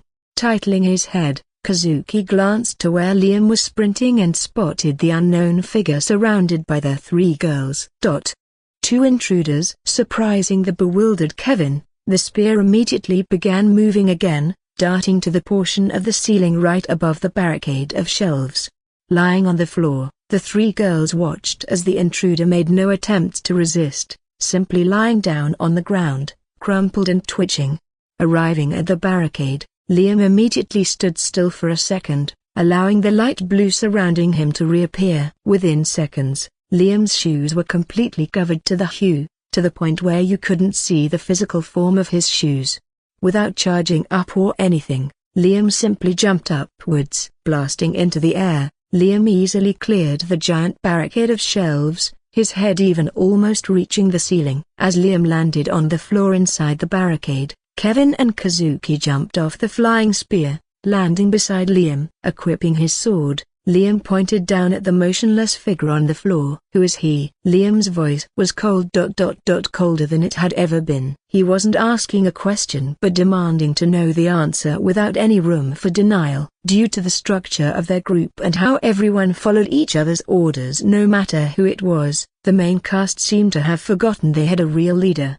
But at this moment, as Liam's emotionless tone echoed throughout the vault, everyone remembered. Liam was their leader. Even if he didn't act like it most of the time due to his caring and kind personality, he was the general of the group. But right now, he sounded more like a dictator than a leader. His face was expressionless, and his gaze was locked onto the three girls around the body. Even Kevin jumped back at the sheer intensity of Liam's voice and gaze. Lily's mouth seemed to move by itself as she spoke within seconds. Under the pressure of Liam's cold gaze, another intruder. Sensing the hostility in Liam's gaze, Kazuki stepped forward, examining the body on the floor. After a couple of seconds, Kazuki finally said, breaking the intense atmosphere surrounding them, "He seems to be knocked out or unconscious." Thinking back to how the other intruder might have somehow escaped and not died, Kazuki continued, "Maybe we can give him to the principal, and she can interrogate him?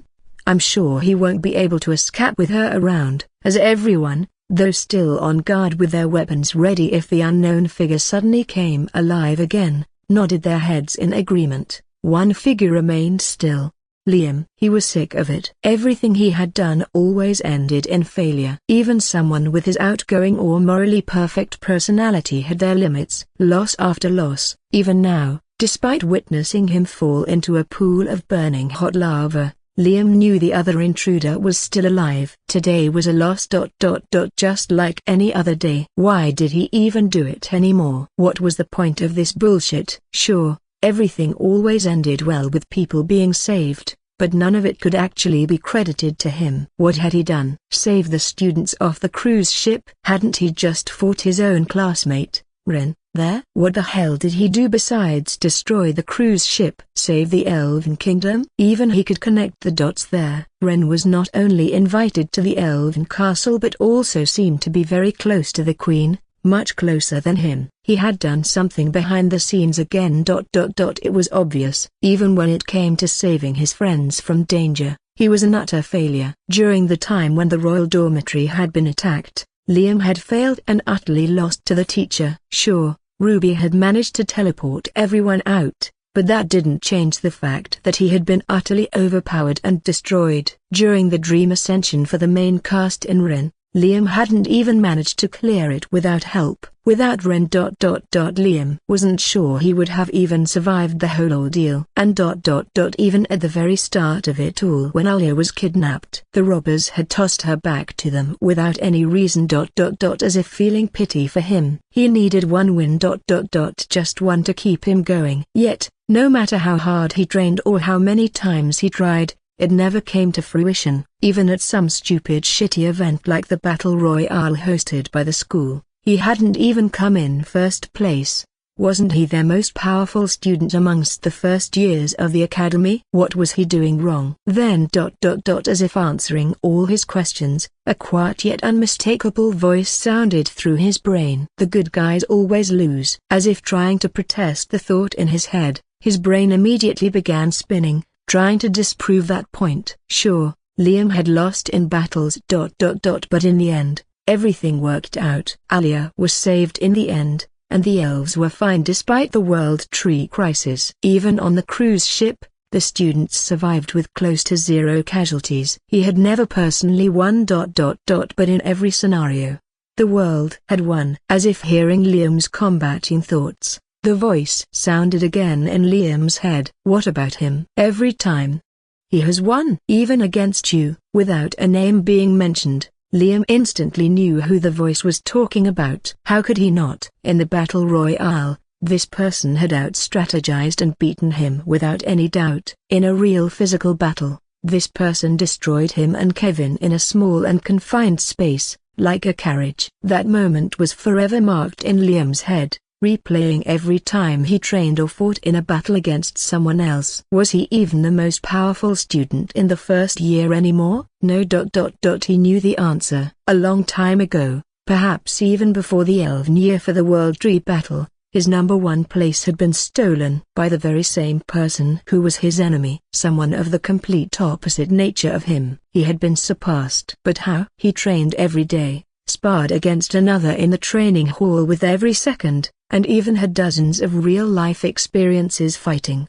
What more could he do? Responding to Liam's thoughts perfectly, the voice once again sounded. What is the difference between him and you? Seeing Liam's thoughts desperately scatter, attempting to find any sort of answer, the voice once again sounded. He has nothing to lose. You have everything to lose. Those people who you call friends, are they really helping you? Those morals you hold so close to your heart and care so much about. Are they really helping you, or just holding you down? You are confined by yourself. Let them go. Your morals, your friends, and rise to the top.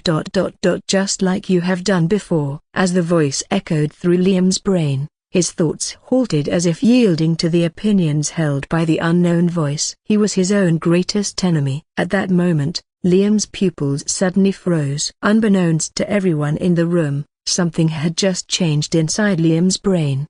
Like it had been rewired. Boom. A couple of seconds later, the sound of the ground being crushed echoed throughout the vault, entering from the tunnel that led outside to the underground space. After a few moments, a familiar figure emerged from the gap that led into the vault from the underground space. Seeing everyone surrounding the unknown body on the ground, Principal Serafina didn't hesitate as she jumped forward. Jumping from one side of the vault to the other, where the barricade was located, should have been impossible, but Serafina made it look effortless as he gracefully flew through the air. However, during that short period, when Serafina crawled through the gap, and everyone surrounded the body, Ruby stepped backward. Since Alia, Lily, Kazuki, Liam, and Irene were so focused on the body, Nobody noticed her step away, which broke the formation around the body. And seconds later, Kanki climbed over the barricade with his hands, using the shelf brackets to hoist himself upward. Immediately, he replaced the missing spot in the formation that Ruby had created when she left, so nobody noticed her absence. Backing away from the unknown figure as quietly as she could, Ruby sighed in relief as she felt her back touching the corner of the vault. Looking to her right and left, Ruby spotted Raven and Zeng, who were just standing there stunned and confused. How could they not be? Their boss had completely disappeared, leaving them alone in the vault surrounded by enemies. Adding to that all, the two even thought that the boss, who had saved both of them from their old and terrible lives, could have died. They were also disguised as an academy security team, so when the others inevitably found out their identity, they were screwed. There was no way out for them. They couldn't just make a mad dash to the exit without being noticed. If they stayed, their identities would eventually be found out. When the principal arrived and began to investigate the whole situation, it seemed hopeless. There was no way they should survive. But that didn't mean anything to Raven and Zeng anyway. Raven was the future boss of the entire black market, so his ambition and vigor were unmatchable. Working his way from the bottom to the top meant that Raven had to suffer through countless hopeless circumstances, so some situation like this wouldn't stop him from, at the very least, trying. Zeng was a Jin who was used to being seen as a bad guy and as a terrible murderer, so this situation, where he was an enemy, wasn't anything new to him at all. He had been through countless near-death missions, and instead of standing still in all of them, he had tried to escape, such as when he had switched sides to join Ren instead of dying. To sum it all up, these two weren't the type of people who remained still like statues in hopeless situations. No matter the circumstances, these two would always at least try to survive to their very last breath. But despite all of that these two stood still. It wasn't the fact that their situation was hopeless and almost impossible to survive that kept them still. It was the fact that they had just seen their boss possibly die right in front of them. To Raven, Ren was always shameless and selfish from start to finish. From the very start, he had shamefully pretended to be oblivious to Raven's fake swords and then suddenly revealed his knowledge after buying it to blackmail Raven.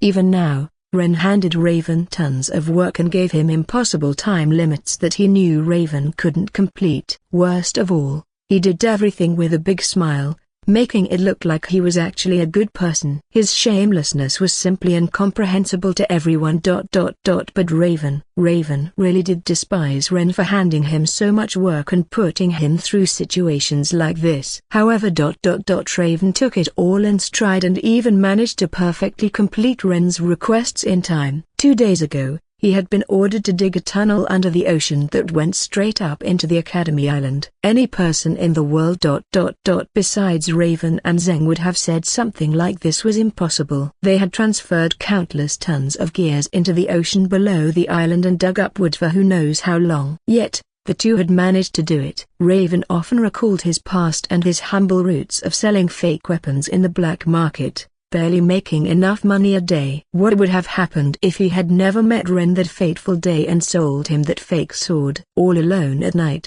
in the headquarters, while lying down on the couch with the television blaring music in the background, Raven would often contemplate that. While the music of a very familiar student council president played in the background, Raven would stare up at the pitch-black ceiling, surrounded by the darkness of the night, and think of all the possibilities. All the ways his life could have ended up. What led him here? His life was like a stick, but at the point where Raven met Ren for the first time, the stick began to branch out infinitely. Each branch of divergence in the stick had a different timeline. Most of the diverging timelines where he didn't meet Ren consisted of Raven either dying in the black market after someone bought his fake tools and realized they were fakes, or him being turned into a slave and hard laborer where he would spend the rest of his life in terrible conditions, working until his eventual early death. In around 90 of the 100 timelines, Raven imagined terrible situations where he was dead or wished he was dead. However, there were timelines where Raven was optimistic in his thinking and dreamt of himself fully taking over the black market, working his way up from the bottom and eventually becoming the boss. All his hard work selling things in the black market would pay off. He would be surrounded by luxurious carriages, food, beautiful women, stacks of cash, and even tons of security guards. Everything he used to want when he was just a kid would be there. No more hours of work. Just relaxing on a beach chair while sitting under the sun and staring off into the ocean in a one-of-a-kind coastside mansion. Raven would be able to relax in luxurious hotels and mansions without having to work. No more of Ren's bullshit deadlines or ridiculous demands. He was the boss. Yet despite having all the wealth he had dreamed of, Raven felt something there was missing in those timelines. When people had told him, money can't bring you happiness, Raven had always scoffed and dismissed the person's words as them just being a loser who couldn't make money. In all those timelines. Raven was alone. Inside his over 100,000 square foot mansions that could easily fit families, Raven was sleeping alone in one bedroom out of hundreds. It was natural. He was the boss of the black market. How could he ever trust someone in a position like that? If he did, he would be dead. Everybody around him was a criminal, simply trying to make more money, with no regard for loyalty or human life. As a little kid on the streets, with no knowledge about his parents' whereabouts, Raven learned the harsh truth of the real world. With his pitch-black hair and onyx eyes, Raven wandered from dumpster to dumpster, constantly fighting with others for meal scraps. With his own two eyes, he witnessed gang bosses being killed by their subordinates. All for the pursuit of money. It was a never-ending loop. One boss would die and instantly be placed, and then it would happen again and again. All because of disloyal subordinates or a boss. Simply trusting someone too much and telling secrets he should never have said. No one was to be trusted. And he carried that belief. Until the divergence point. Raven. The boy who once would rather die than put his trust in another person, now had one, and almost two people he would trust with his life. He couldn't quite believe it himself. Without a doubt, if Ren told him something to do, sure, he would complain, but Raven would do it. Because he knew that Ren would never let him die. Death. Was no longer a fear for Raven. When did he change so much? Staring at the puddle of water on the floor that had been gathered there as a result of Lily's water spell, Raven examined his reflection. His hair was still black. His eyes were still black. His skin was still too pale. And every part of his body was the same. What had happened to him? Raven couldn't quite describe it. But it was as if a whole now part of his brain had been unlocked. And he hadn't even realized it. As Raven recalled the moment a few seconds ago when Ren plummeted into a pool of steaming hot lava, he continued staring at his reflection. His stare remained emotionless and the same. But if one looked closely, one could see a small bubble of water slipping out of Raven's right eyelid. Slowly shifting his gaze up at the main cast and two recruiters ahead of him, Raven's mouth twitched. Below Raven, in the pool of water, a small image formed. Ren, with his usual smile and blood-red eyes, could be seen looking over the shoulder of Raven, who was attempting to sketch healing scrolls for the first time. In the warehouse. That they had bought together and made into their headquarters. Perhaps. That was when he had changed. Raven felt an emotion slowly consuming him, overpowering his common sense and natural instinct as a beggar. Rage. Raven felt rage. Not because he had been wronged, but because his boss had been wronged. No. He had never even thought of escaping this situation. If his boss.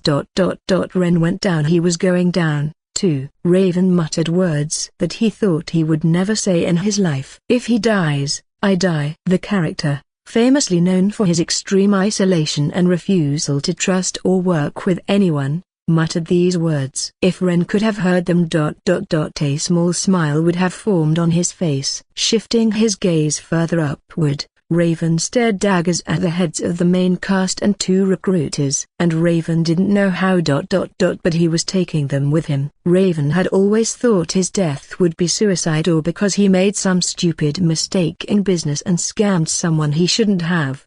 Never in a million years would Raven have believed that he would die for a noble cause. Such as protecting someone else or dying for his kingdom like a soldier. Yet, a smile, not filled with happiness, but pure anger and desperation, formed on Raven's face as he took a step forward. To at least 2 people in this world, Raven was going to die a noble death. Sure, to the other billions of people in the world, he was going to die as a criminal who dared to impersonate the military. And, if that wasn't going to get people to hate him, what he was going to do next was. But who cared? At least Raven and Zeng would know. Even if one of them had passed away. The old Raven. Or any person with common sense would have scurried away. After all, Raven, a civilian with no magic or combat talent, was facing the top students in the best combat academy alongside the number 1 and 2 youth talents. It was like an ant facing the United States Navy. However, rage is an emotion that doesn't take into account common sense. Or survival. As he took another step forward, Raven's hands curled into fists and shook as he stared ahead. His eyes, betraying their normal calm and serene gaze, seemed to be endless. If one stared into Raven's pupils at this moment, all they would see was a pitch-black void filled with countless negative emotions swirling together. No words had to be said as Raven stepped forward. Right beside him, Zeng silently stepped forward as well, his horns peeking out of his head and a sword appearing in his hand. They were going out as murderers. From his right, Raven whispered in an eerily calm voice, "Hey, I'm killing those fuckers. Stay away, Zeng, they're mine." Zeng, matching Raven's pace, stayed silent as he took a step forward. No matter how human or tamed Zeng was to Raven and Rin, in the end, he was a Jinn at heart. And Jinns had desires. That would stop at nothing to achieve and even die for if necessary. A demon, the force that grants power to Jinns, carefully supervises their Jinns, and if their Jinn dies, they also lose a portion of their strength. The power the demon grants to a Jinn isn't a one-time thing. It can be increased and decreased, though never completely taken away. Since Zeng's departure from the evil organization, his disappointed, supervising demon had taken away almost all of his power, only giving Zeng the bare minimum he had. But at that moment, a demon, in a faraway land, over 4,000 miles away, suddenly halted. Unfortunately, demons aren't able to see the location of the Jinns they assign power to or see what's around them. However, they can sense their Jinn's emotions. If they're intense enough. Sensing a strong desire for murder, a smile appeared on the demon's face. Finally. Give them hell. Within seconds, the demon crumpled to the ground as he felt almost all of his power leaving him and transferring to another source. Make me proud. The demon had bet all his chips on Zeng, who was a pair of cards in a game of poker. If Zeng died, then the demon would lose his chips and a significant amount of power, lowering his ranking in the demon world. However. If Zeng wins and fulfills his desire, the demon's power will increase. After all, demons gain power through stealing artifacts and killing, even if it's their Jinn who does it for them. Back in the vault, a sudden dark purple aura began surrounding Zeng as his muscles seemed to bulge out his clothes, growing bigger and bigger with every passing second. A small blood-red hue began to leak out of Zeng's eyelids, creating a blood-red cloud that covered his face. Just then, the ground quaked as Principal Serafina landed inside the barricade, right next to Liam and in front of the unknown figure. Ruby, who was now standing behind Raven and Zeng, stared at them with confused expressions. Rin, being the mastermind he was, had made a plan for all situations. Even his possible death and disappearance. The old Rin, or when Rin had just transmigrated into the world, wouldn't have cared about Raven or Zeng, as in his own words, "I'm dead, so it's not my problem."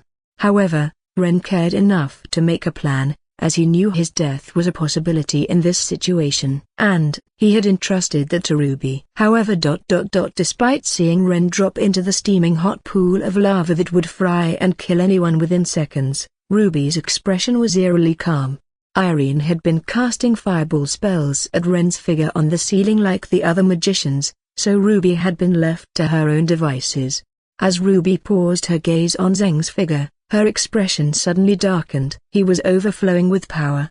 Too much power for him to handle. A thing like that wouldn't go unnoticed by Principal Serafina, who, despite Zeng's power-up, could still strike the Jinn down within a second. But Raven knew that. He knew that fighting them head-on was impossible from the start. That's why he was getting closer and closer to the body that everyone seemed so afraid of. Even his boss had screamed in fear upon seeing the body, so it had to be dangerous. Dangerous enough to kill them. Seeing the two boys approach the body, Ruby immediately took out her smartwatch. It was only a matter of time before the principal noticed and struck the two down, so she needed to calm them down soon. If she simply said that Ren was alive and not dead, they would, rightfully so, not trust her words, so she needed some proof. After playing with her smartwatch for a second, Ruby sighed before putting it back in her pocket. Shifting her gazes towards the giant pool of lava that Ren had fallen through less than a minute ago,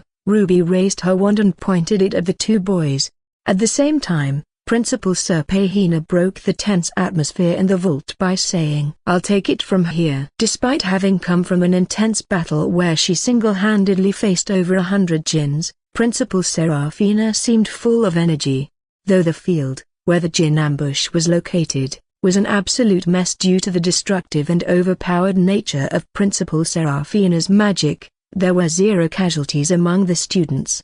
Not a single student was harmed during the fight due to Serafina's efforts. That's why she was so full of energy. However, if there had been a casualty, Serafina would have been filled with a different emotion. One similar, if not greater, than the one Raven and Zeng are feeling currently. Re-energized, Serafina gestured for Liam and Kevin to move out of the way as she strolled towards the motionless body. Halting a few feet away, Serafina confusedly stared at the body, failing to detect any mana within the figure. Was he already dead? The only way for a person to possess no mana within their body is for them to be dead or for them to be like Raven, a simple civilian with no magic or combat power. Completely oblivious to Zeng and Raven's quiet approaching steps, Principal Serafina flicked her head to the right and immediately asked, "Did any of you harm him?" As everyone glanced toward Alia, Lily, and Irene, who were the first to arrive at the body, Lily hesitated before glancing backward. At that moment, Zeng and Raven suddenly stopped and raised their hands to their heads, saluting the principal. Thankfully, the principal didn't pay too much attention to them and instead focused on Lily, not noticing the abnormal amount of mana within Zeng at that moment. Seeing the two saluting, Lily turned back to face the principal and said, "He got hit by one of my water spells and body slammed, but I believe that was it. The attacks definitely weren't enough to fatally harm him." Recalling the principal didn't know the full story, Kazuki sighed before approaching her and saying, "He wasn't the only one." Pausing, Kazuki pointed to the lava puddle a couple of feet away and outside the barricade before continuing. "There was another intruder, but he got cornered by us and fell into that pool of lava a minute or two ago." Intrigued, Serafina gestured for Kazuki to pause and raised her hand to the ceiling. A few moments later, the tip of her wand began to glow a bright white, blinding everyone in the room. With her wand shining, Serafina drew a cube in the air, like a child sketching with a pencil on a piece of paper. Creation magic. As Serafina said those words, a steel cage resembling a prison cell instantly appeared a few feet away. Then, without any hesitation, Serafina pointed her wand at the figure and muttered, "Levitation." As her wand began to glow dark purple, Serafina moved it towards the prison cell, dragging the unknown figure in the air behind her. When everyone had opened their eyes again and recovered from the flashbang, the unknown figure was already locked in the prison cell that the principal had created. While the main cast, particularly the group's magicians, looked at the prison cell in shock, Kazuki and Kanki huddled with Principal Serafina.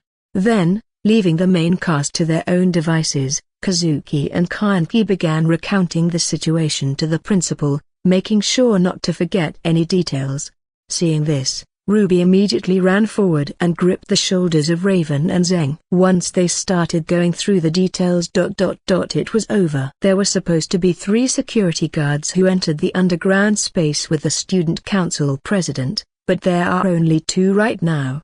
Yet to hear back from Ren, Ruby leaned into and urgently whispered to the 2's ears, "He's not dead. It's all part of his plan." Raising her hand, Raven casually swatted Ruby's hand off his shoulder as if she were a bug. As Zeng did the same, Raven angrily muttered while staring at the principal. "And, why the hell should we believe you? Weren't you one of the ones attacking him? As far as I'm concerned, you're one of them, the ones responsible." Nodding his head in agreement and taking another quiet step forward, Zeng continued, "Even if he's not dead, he's severely injured." Here they are, celebrating as they've just won a world championship, while the boss is off rotting with burn marks all over his body. Not skipping a beat, Raven added in, "And worst of all, he's branded as an intruder and a villain. From what I've seen so far, he's just saved all your asses from whatever is lurking in the damn vault. Without him,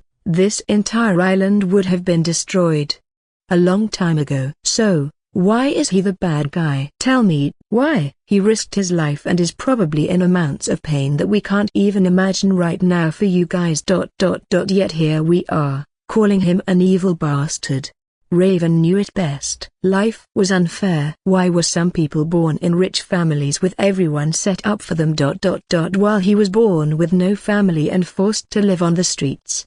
However, Raven had never opposed it before and simply accepted his circumstances as a beggar. But now, he wanted to do something about it. No, this world didn't deserve a hero like Boss. Rubbing his hands together, Raven stared at Kanki with a grim expression. It's time they learn. Partly on Raven's fault for not suspecting such a thing, the body was now protected by the principal, so using that to attack was out of the question.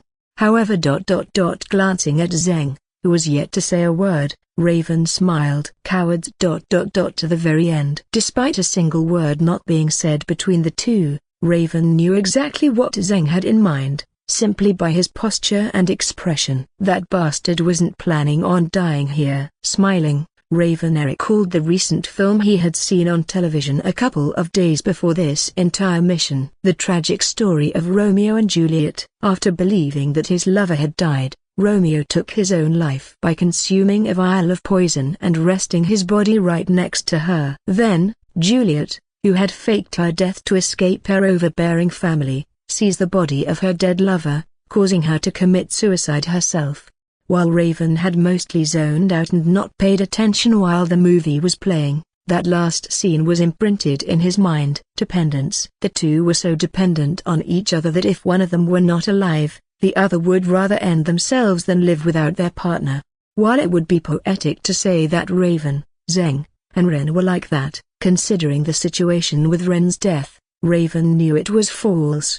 If Raven had ever said something like that to Ren, he would have been laughed out and clowned for the rest of the day. Raven had not known Ren for a long time, but he knew one thing. He would want to be avenged. While a hero's dying wish might be for world peace or the cease of all fighting, Ren would be the opposite. He would want pure and utter chaos. And Raven was the same. That was why Raven didn't plan on dying or letting Zeng die. Just because Ren was dead doesn't mean that their collective dream was dead. Without a second more wasted, Zeng stepped to the right, coming to the same conclusion as Raven. However, even now, Raven didn't know what Zeng was planning. All Raven knew was the outcome of Zeng's plan. Ruby, simply watching the two, took a couple of steps forward and rejoined the main cast. Those two weren't going to die as long as he was alive. So she had nothing to worry about in the first place. Shifting her gaze away from the situation, Ruby detached herself from it and simply stared at the gap leading outside into the underground space. Seeing everyone staring at the cage with the body in it, Zeng let a small smile creep onto his face. Turning his right, Zeng stared at the shelf, which was just one part of the desperate barricade that they had created. Stretching out his right hand, which was surrounded by a dark purple hue, Zeng simply brought his index finger and thumb together. Then, in a swift and elegant motion, Zeng flicked the shelf in front of him, causing it to fall backward and create a hole in the barricade immediately. Bang! As the shelf toppled over and hit the ground, sending a shockwave through the ground and catching everyone's attention, Zheng regrouped with Raven. However, before anyone could react or move, the rest of the shelves began tipping over like a stack of dominoes. Bang, bang, bang. Within seconds, the barricade was nowhere to be seen, as all the shelves were sprawled on the floor. Not skipping a beat, Zheng gestured for Raven to move. However, Raven stayed still. Although he didn't have magical powers or amazing combat talent like the others in the room, he had his items. With a smile, Raven reached into his back pocket, revealing over 100 healing scrolls that had been stuffed in there. You know, I really hated making these, so don't you dare waste them. Gripping the scroll in his hands, Raven handed 25 of them to Zheng, like a parent giving their child their weekly allowance. Quite literally, as long as they had the healing scrolls with them and activated them in time, they couldn't die. By now, a few people, including the principal, Liam, Kazuki, Kevin, Lily, and Kanki, had noticed the culprits of the shelf's collapse. Staring at Raven and Zheng's soul figures, Serafina immediately inquired, "And, who might you two be?" Reaching his hand downward, Zheng touched the collar of his academy security disguise before immediately pulling it downward and ripping it off. As the tatters of the uniform fell to the ground, revealing Zheng's chest, which was mostly bandaged up due to training injuries, Raven sighed and shook his head. What a show-off! If Raven did the same thing, he would be laughed out of the room because of his scrawny physique. Grabbing the healing scrolls and placing them in his pocket, Zheng made eye contact with the principal before replying. Intruders. If Ren was an intruder, then Raven and Zheng were also by association. From behind the principal, the main cast immediately turned around and took out their weapons. However, Ruby, Lily, and Alia were all somewhat confused as they stared at them. Turning to Ruby, Lily hurriedly asked, wanting to avoid any further conflict and damage to the magical artifacts sealing the beast away, "Didn't you tell them that Ren was alive?" Shaking her head, Ruby sighed and replied, "Yeah, you'd think they'd believe me when I was one of the people attacking him a few moments ago." Taking a deep breath, Lily shifted her glance away from the boys and stared at the lava pool that Ren had fallen into. It had taken all three of them to create the lava pool. First, Ruby created the top layer, which was a thin layer of lava that could be seen from the outside. Next, Alia used her ice magic to create a floor of ice, just strong enough that Ruby's lava above wouldn't melt it. The hole that stretched down from the vault to the ocean below had already been created during the battle, when Kanki had plunged his sword into the ground and created countless black tentacles. The layer of dirt below the vault had become severely weakened. Thus, when Ren made his last stand while hanging from the ceiling, the mana generated from all the attacks headed toward him created a massive crater in the ground right below him. Covering up the top portion of the hole was Ruby's lava, and right below Ruby's lava was Astrid's strong layer of ice. The ice would be able to last for a few seconds before melting under the heat of Ruby's lava, but that was enough, with the layer of ice preventing Ruby's lava from spreading down further into the hole created. Lily had finally raised her wand. Showcasing her amazing accuracy when casting spells, Lily used her water magic to create a layer of water right on the ice floor that Alia had created. Then, as the ice began to melt under the lava heat, the water floor kept on expanding deeper and deeper until there was a complete water tunnel all the way from Alia's ice floor to the ocean below the island. Then, as if calculated perfectly, when Ren dropped, the lava melted the ice layer below. However, it hadn't yet reached the water below. Finally, as Ren dipped past the lava and entered the water, Ruby's lava met Lily's water, creating obsidian and blocking the upward exit. Of course, this escape plan that the three girls had created only worked because Ruby had informed them of Ren's ability to breathe underwater for ungodly amounts of time.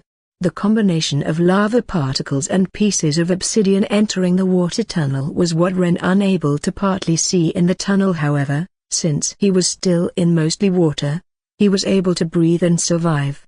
Back at the vault, Kevin unsheathed his sword and stared at the two before quietly muttering, "I knew something was up with them." When they suddenly appeared behind him, a slightly louder mutter could be heard from Kazuki's mouth. "My ass, you did." However, as if expecting some sort of reaction, Kevin confusedly turned around to face Liam, who was standing still with his mouth shut. Ignoring Kevin's gaze, Liam pointed his sword forward. With an emotionless expression, Liam took one step forward and gazed at Raven and Zheng. Then, without giving any orders or instructions to the main cast or the two recruiters, Liam broke into a sprint, easily passing by the three girls. Unperturbed by Liam's incoming attack, Zheng readjusted his sword so that its face was looking at Liam and prepared to parry. Activating his movement ability, Liam stepped into the air and slowly elevated himself until his feet were at the height of Zheng's head. Then, plunging his sword downward, Liam prepared to use his new and improved skill, World Plunge. Having improved the skill from the last time he faced off with Rin, Liam sighed upon seeing the participant of his new attack. Shaking his head while taking one last step into the air, Liam muttered in an eerily calm voice, "What a waste." Preparing for Liam's aerial assault, Zheng pointed his sword upward, allowing the dark purple hue to spread from his body to his sword. And that's when it became visible. Zheng's bright red horns grew to full size and became visible as he called upon all his power, not holding anything back. Seeing the horns appear on Zheng's head, Liam smiled before also manifesting his own light blue hue. Then, as Liam dived into the air, with the tip of his sword pointing down, he surrounded his entire body with the divine hue. It was a no-brainer who would win. Divine energy was the ultimate weakness for jinns and devils because of its purifying properties. It would quite literally cleanse the demonic energy in a jinn's body, and since a jinn's body requires demonic energy, divine energy was fatal for jinns. Raven, despite not being a magical or fighter himself, even understood this and immediately yelled, "Dodge!" However, Zheng simply stood still. Zheng's pupils began to swirl and turn dark purple as he opened his mouth and muttered to Raven, "All I have to do is not get hit." Instead of waiting for Liam to come to him, Zheng decided to be the hunter. Strengthening the lower half of his body with his remaining demonic energy, Zheng leapt straight into the air. Readjusting himself so that the tip of Liam's sword wasn't aimed at him, Zheng thrusted his sword upwards into the air. But, at that very moment, Liam's figure suddenly disappeared from right above Zheng. Suddenly, a whisper came from Zheng's right side, causing to immediately twist his body mid-air. But nothing was there. Fodder. Activating his ability, Liam disappeared from above Zheng and reappeared to his right. With Zheng caught completely off guard, Liam didn't hesitate to plunge his divine blue sword forward. As the sword hit the side of Zheng's stomach, he was sent flying back into the corner of the vault. Before landing and still mid-air, Zheng resisted the pain in his stomach and ripped one of the many scrolls in his pockets. Instantly, a light green hue surrounded Zheng's entire body, and the light blue mark that had been left on his stomach by Liam's sword disappeared. Bang! A couple of seconds later, Zheng's back crashed against the vault's walls. However, he regained his composure and immediately stood back up. Rubbing his back and readjusting his grip on his sword, Zheng muttered, "Gonna use your numbers advantage, pussy?" Behind Liam, the entire main cast, two recruiters, and the principal simply stood still, observing Liam's fight from afar. Surprisingly, they hadn't made a single move to help Liam. Then, before Liam could even respond, Raven realized it. Why they were in ''T or couldn't make any moves. The seal ... It was already weakened heavily by the all-out fight earlier. And if another one were to occur ... The seal would be completely destroyed, and the beast inside would be released. Shaking his head with a smile, Raven spoke. They can't join because if any more magical artifacts are destroyed, that seal of theirs will collapse, and the thing inside the vault will be let out. To limit the chaos inside the vault and to stop any extra damage, the principal was letting Liam fight alone. As all the gazes in the room slowly shifted toward Raven, he smirked before slowly walking over to one of the toppled shelves. Thankfully, none of the artifacts had been destroyed from the fall, but they were all on their last breaths. Leaning down and touching one of the shelves, Raven waved his hands up and down before saying, "Don't mind me. Just getting some insurance." Shifting his gaze away from Raven, Liam smirked upon seeing the wound he had inflicted on Zheng gone. "Abusing those scrolls, are you? Don't you know what happens if you use too many?" Shaking his head, Zheng finally showed his first sign of emotion as a defeated expression appeared on his face. Tilting his head upward, he looked up at the ceiling, allowing the dark purple hue to leak off his body and surround him. With his hair falling down to the ground, completely revealing his horns, Zheng let out a deep sigh. Killing ... more killing, and now even more. It was like a cycle for him. Feeling his head start to numb all his emotions, Zheng swung his sword once, sending a dark purple slash right at Liam. However, defying Raven's expectations, Liam simply dodged the slash, allowing it to keep flying forward into the shelves and artifacts behind. However, a second later, the principal appeared right in front of the slash, and with one simple spell, she nullified it, watching the splash disintegrate and fall onto the floor in front of her. After dodging the slash, Liam immediately started sprinting forward at the motionless Zheng, ignoring Raven, who was off to the side. Yet, pausing for a second mid-dash, Liam looked in surprise as another sword appeared in Zheng's left hand. "You're a dual wielder?"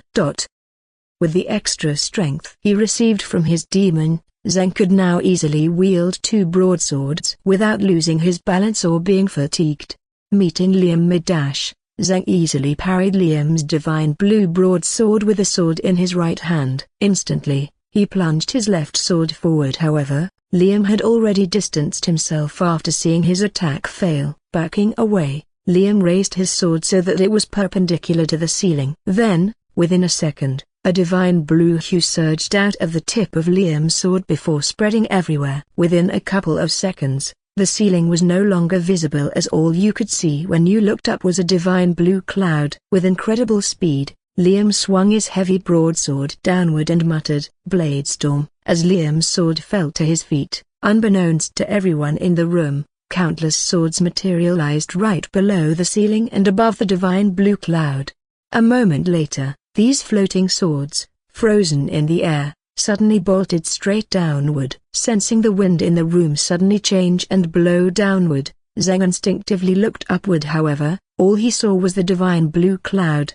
Yet, a second later, and just as Zheng looked back down, one of the countless swords falling from the ceiling passed right through the divine blue hue.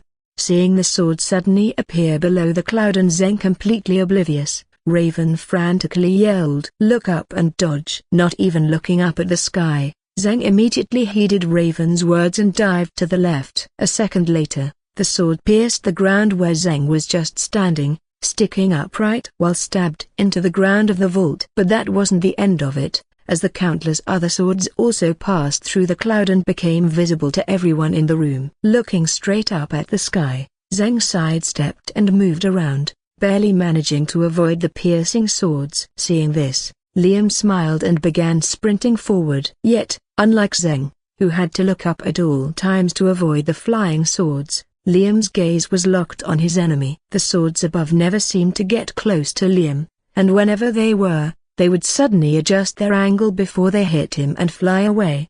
It was like Liam was walking in the middle of a raging rainstorm but completely dry. "Incoming from your right." Hearing Raven's scream, Zheng momentarily shifted his gaze away from the ceiling and spotted Liam creeping up. Without any hesitation, he shamelessly repeated Liam's motion and pointed his sword upward, making it perpendicular to the ceiling. However, the dark purple hue surged straight upward instead of slowly spreading out like Liam's divine blue hue. A giant purple beam appeared on the tip of Zheng's sword and rocketed upward toward the divine blue cloud. Though, like magnets repelling each other, the dark purple beam suddenly slowed as it approached the divine blue cloud. As if expecting this, Zheng immediately swung his sword downward, making it perfectly horizontal and perpendicular to the walls of the vault. Following the sword's tip, the beam also reappeared and surged forward at the vault wall. Zheng's sword and dark purple beam were not aimed at Liam but in the completely opposite direction. Then, the beam suddenly slowed as a sword fell from the ceiling, directly blocking the beam's trajectory. However, instead of completely stopping like last time, the beam suddenly bounced off the air right in front of the sword. Now angled upwards, the beam approached the ceiling before once again slowing as it met the divine blue cloud. Like a bouncy ball reflecting off a wall, The dark purple beam ricocheted right off the air below the divine blue cloud. And now it was aimed right at the air in front of Liam's figure. As Liam took another step forward, the purple beam blasted ahead, and with only a second to react, Liam desperately raised his divine blue sword. As dark purple met the metal blade of Liam's sword head-on, Liam was instantly pushed back, but he managed to avoid being flung away. Faltering under the pressure of the beam, Liam slowly backed away, his expression turning grim. Noticing this, Zheng didn't hesitate to raise his other sword into the air and repeat the same exact motion. Within seconds, another dark purple beam had bounced off the ceiling and was now heading at Liam's blade. However, to Zheng's surprise, despite the fact that Liam had been standing in almost the same exact position, not a single sword had even touched him. Even now, as Zheng controlled the beams, he had to occasionally move around to avoid the falling swords. That meant that Liam, for the time Zheng moved around, could regain his composure and move closer and closer towards Zheng. They were at a stalemate, but Liam held a small advantage over Zheng because of his advancing position. If Liam got close enough, he would have a free strike right at Zheng. Both of Zheng's swords were controlling beams, so he couldn't use them to parry an attack or slash from Liam if it were to come. And, unlike Liam, who seemed to have immunity from the falling blades, Zheng couldn't just run away as he would be bombarded by blades from above. Feeling the essence the beams needed starting to take an effect on his body, Zheng sighed and put his sword down. Then, without a second thought, he dashed away from Liam while looking up at the ceiling and avoiding the swords. By the time Liam had put down his blade and noticed the disappearance of the purple beams, Zheng was already outside the perimeter of the cloud. As Liam cancelled the blade storm, Zheng took the time and glanced around the room. Why was he focusing on Liam? Zheng knew from both Raven's words and the actions of the main cast that there was a danger hidden inside the vault. He was a Jinn who thrived on destruction and chaos. So why was he hesitating? Taking a glance behind him, Zheng spotted Raven's helpless figure standing in the corner with a small artifact in hand. It was clear that he was somewhat nervous from the shaking of his legs, but his expression remained calm. If Zheng attacked the room instead of Liam and let the danger in the vault out. It wouldn't be the only time his enemies died. Raven would 100% die, considering his lack of magical or combat skills, and Zheng himself also had a high chance due to his absence of movement ability. Jinns couldn't learn abilities or skills like humans, so they were completely reliant on their demonic mana, supplied to them by demons, and their innate combat skills. Then, just as Liam was about to charge forward, Zheng suddenly felt his body starting to weaken and give up. His body, previously coursing full of energy and demonic mana, was now starting to falter. Was his body fatigued? No, it couldn't be. The dark purple hue surrounding his body and sword was slowly starting to diminish, and his muscles were retracting. The demon was taking back its power. He was disappointed. Despite the astronomical distance between his supervising demon and him, Zheng knew exactly what the demon wanted and why he was taking his power back. He wanted chaos and destruction. And Zheng wasn't giving it to him. Zheng was having a proper one-on-one with Liam, with no unfair tricks and no bringing other people in. Just like Liam wasn't bringing the defenseless Raven into the fight, Zheng wasn't attacking the spectators behind Liam. The demon wanted Zheng to take hostages by attacking the main cast, destroying the magical artifacts, and causing chaos. Feeling his power start to dissipate and his legs beginning to shake, Zheng groaned in pain. If he fell now. It was over. But, if he didn't fall and obey the demon's desires, the danger in the vault would be released. It was a lose-lose situation. In one of the situations, Zheng would be defeated by Liam as the demon revoked his power, causing both him and Raven to be imprisoned or die for their crimes of impersonation and assault. But in that situation, his enemies would come out on top as the main cast, principal, and 2 recruiters would be the same. In the second scenario, everyone would die, and there would be no winners. The answer was so simple. Especially for a Jinn like Zheng. Yet he hesitated to point his sword at the magical artifacts nearby. Simpler times. Times when all he had to worry about was being yelled at by Raven for not finishing his work on time. Times where he would rest on the couch and watch TV with Raven snacking beside him. Times when Ren, he, and Raven could all joke around together and have fun. There was so much the three of them hadn't done. Had all three of them ever even been outside the warehouse on an official and fun outing? As those memories replayed in his head, Zheng truly realized how much he had taken his time with Ren and Raven for granted. Why had he been asleep and inspecting himself in the mirror all those times instead of spending time with his closest friends? Taking another glance behind him and seeing Raven's expression filled with complete and utter rage, Zheng smiled. Raven was telling him what decision to make. Raven wanted to completely avenge Ren, taking down everyone in this room. Yet Zheng couldn't. Wasn't the very reason he joined Ren and Raven to live a normal life without committing crimes or killing innocent people? If he reverted back to his old self right now and killed everyone in the room by breaking the seal on the vault, what were all those times for?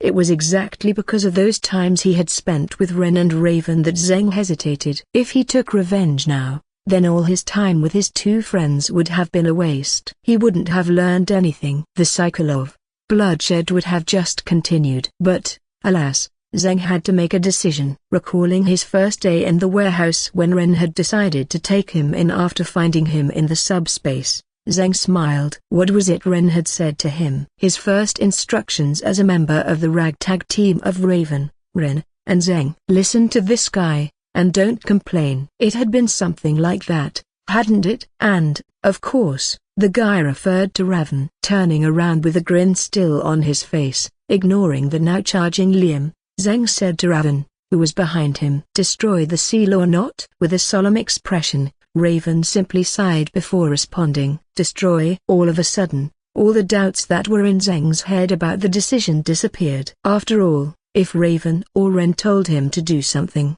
as their employee, he was obligated to do it. So, with a smile, Zheng turned around to face the countless artifacts around and pointed his swords in opposite directions. At the tip of each of his swords, a small purple ball formed before expanding and expanding until it was the size of a basketball. But it kept going. At this point, Serafina and the others finally stepped in, noticing that Zheng was no longer fighting the 1-versus-1, with his two swords facing the opposite walls of the vault. Zheng took one glance around the vault. His final resting place right next to his first boss and second boss. He wouldn't have any other way. As Principal Serafina disappeared from behind Liam and reappeared a couple of meters in front of Zheng, it was already too late. The dark purple balls of destruction were already the size of 3 basketballs. If she attempted to kill Zheng at this moment, the balls were instantly destroyed, sending a shockwave through the vault and destroying countless magical artifacts.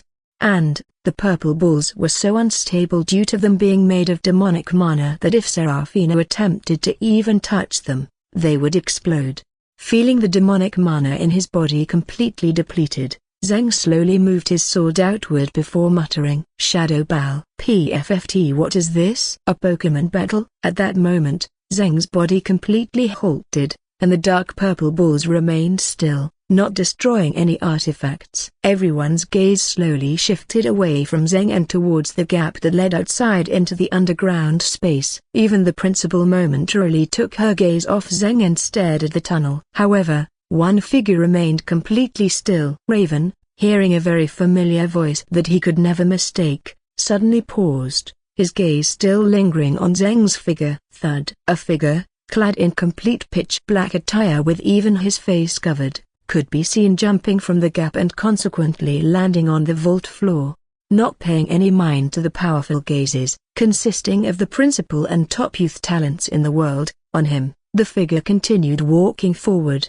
Tap tap, tap tap, tap tap, as the sound of the figure's hard black shoes touching the metal vault floor echoed throughout the room. Raven finally looked up. Making eye contact with Zheng, the figure scoffed before saying, not caring about the other people in the room, "Why are you announcing your attacks like a dumbass? Haven't I taught you better?" Arriving at the barricade of shelves, the figure finally acknowledged Serafina, the main cast, and the two recruiters. Making eye contact with each of them, the figure, not crumbling under the immense amount of pressure, simply bowed. "Thank you for babysitting for a bit. Don't worry, your payment will come soon." Ignoring the flabbergasted expressions on everyone's faces, the figure leapt upwards, easily reaching the height of the top shelf. Then, the figure suddenly disappeared from sight, only to reappear right in between Zheng and Principal Serafina. Zheng, who was still shell-shocked, simply stood there with an astonished expression while Serafina was still on guard, seeing that the dark purple balls hadn't yet disappeared. Flinching as the figure neared Zheng, Serafina calmly said, "You're with them?" Nodding his head at Serafina's words, the figure, without any hesitation, grabbed Zheng and dragged him forward. Pointing at Raven in the corner, the figure asked with a sly tone, "Are you coming or staying with them? I'm sure they won't overwork you like I do." Keeping a completely composed expression, Raven struggled to nod his head as his entire body began trembling. Finally, after a few seconds, Raven gathered the energy to slowly approach the figure and grabbed his pitch-black sweatshirt. Then, the three boys simply jumped over the barricade and left through the tunnel into the underground space. The principal knew that there were guards waiting outside the exit of the underground space, so she let them be. Although they could not enter the academy, she was sure they had another way out of the island. Kevin, who had finally regained his composure after being called a babysitter, simply stood here and said, "Are we just letting them leave?" Kazuki, who was just at a loss for words due to the entire situation, said, "It's weird, you know." "What do you Interrupting Kevin mid-sentence, Kanki stepped forward with his sword still ready and said, "Up until a couple of seconds ago, the guy wasn't even trying to destroy the vault. He was simply fighting Liam fair. If he was really an enemy, he would have just ignored Liam and completely wrecked the vault. That's why the principal didn't interfere. She was simply watching and waiting to see if the Jinn would do anything to harm the vault." And then suddenly, just when the figure is about to harm the vault and break the seal, that guy shows up and stops him. "The situation is a bit more than weird. Anyway, I need to get back to the house. You guys can finish this off." Nodding his head in agreement, Kazuki turned around and waved at the main cast. "I'll see you all later." As the two recruiters walked away, the others snapped back to life as Zack asked, "What do they mean by that?" Staring ahead at Liam and the principal, who was just standing still and looking at the locations where the intruders used to be, Lily responded, "They didn't want to destroy the vault and let out the beast inside of the vault." Even more confused than before, Zack put down his heavy battle axe and asked, "Then, why did they even break into the vault? What other reason is there to come here besides break the seal?" Proving his point, Zack pointed all around the room, which was just filled with magical artifacts. Although the artifacts were considered magical artifacts due to possessing mana, none of them actually had abilities. There were just regular, everyday items infused with mana. The hammer was just a regular hammer. Although Lily knew very well why the intruders had come to the vault, she sighed before lying. How are the intruders supposed to know that, Zheng? They probably thought the vault was filled with treasures that they could steal and sell. Seeing Zheng still wearing a bewildered expression, Lily sighed again before continuing. "What now?" Pausing for a moment as if hesitating whether or not to respond, Zack answered, "Then why didn't they just leave after seeing inside of the vault? I mean, they were here for at least 30 minutes, right?" Exasperated by Zack's barrage of questions, Lily just ignored him and walked towards the principal and Liam. Behind her, Ruby took a look at her smartwatch before sighing and immediately concealing it. But one other person moved. The person, who had been forgotten during the entire battle due to her lack of affiliation to the main cast group or the two recruiters, finally moved. Astrid, who had been doing nothing but observing the entire time, finally took her first step forward as she walked towards the gap that led outside into the underground space. Easily scaling the wall with her movement ability, Astrid took one last glance at the vault before lowering himself and crawling through the gap. Behind her, the principal finally turned away from Ren's previous spot as she walked towards Lily, Alia, Ruby, Kevin, and Zack. However, Before she could even talk to the main cast, two voices sounded from further away, outside the barricade. "Principal, could we get a teleport home?" Staring at the two recruiters, Kazuki and Kanki, Serafina nodded her head before pulling out her wand once again. The boys had traveled a long way from their houses and spent loads of extra time to protect her academy, so she was incredibly grateful. And thankfully, she had also regained most of her mana after her destructive spell where she had summoned the sea god, Leviathan. Bowing down and showing her gratitude to her two former students, Serafina smiled and pointed her wand at the two. "Lanyui." As those words came out of the principal's mouth, a small dark purple magic circle formed under the feet of the two boys. Not showing any reactions, the boys simply waved at the main cast as their figures began to flicker on and off like a light switch. Within seconds, the two boys were gone, leaving the principal alone with the main cast. Seeing the two boys home safe, Serafina clapped her hands together before turning to Liam, who was the closest to her. "Care to explain who those guys were?" Though she didn't know it on her face due to the circumstances, Serafina was bewildered when Zeng suddenly appeared. In fact, she hadn't even known that Raven and Zeng were in the vault in the first place, which was an oversight on her part. To be fair to her, the main cast also ignored the boys and focused on the unknown figure on the ground. Speaking of the unknown figure, Serafina immediately glanced backward and let out a sigh of relief as she noticed the prison cell with the unconscious figure still intact. Liam, with an unusually cold expression, simply stared at the divine blue sword before dropping it. Clang! As Liam's sword dropped to the ground, the blue hue around it suddenly disappeared, and, in the next second, the sword shattered into hundreds of different iron shards.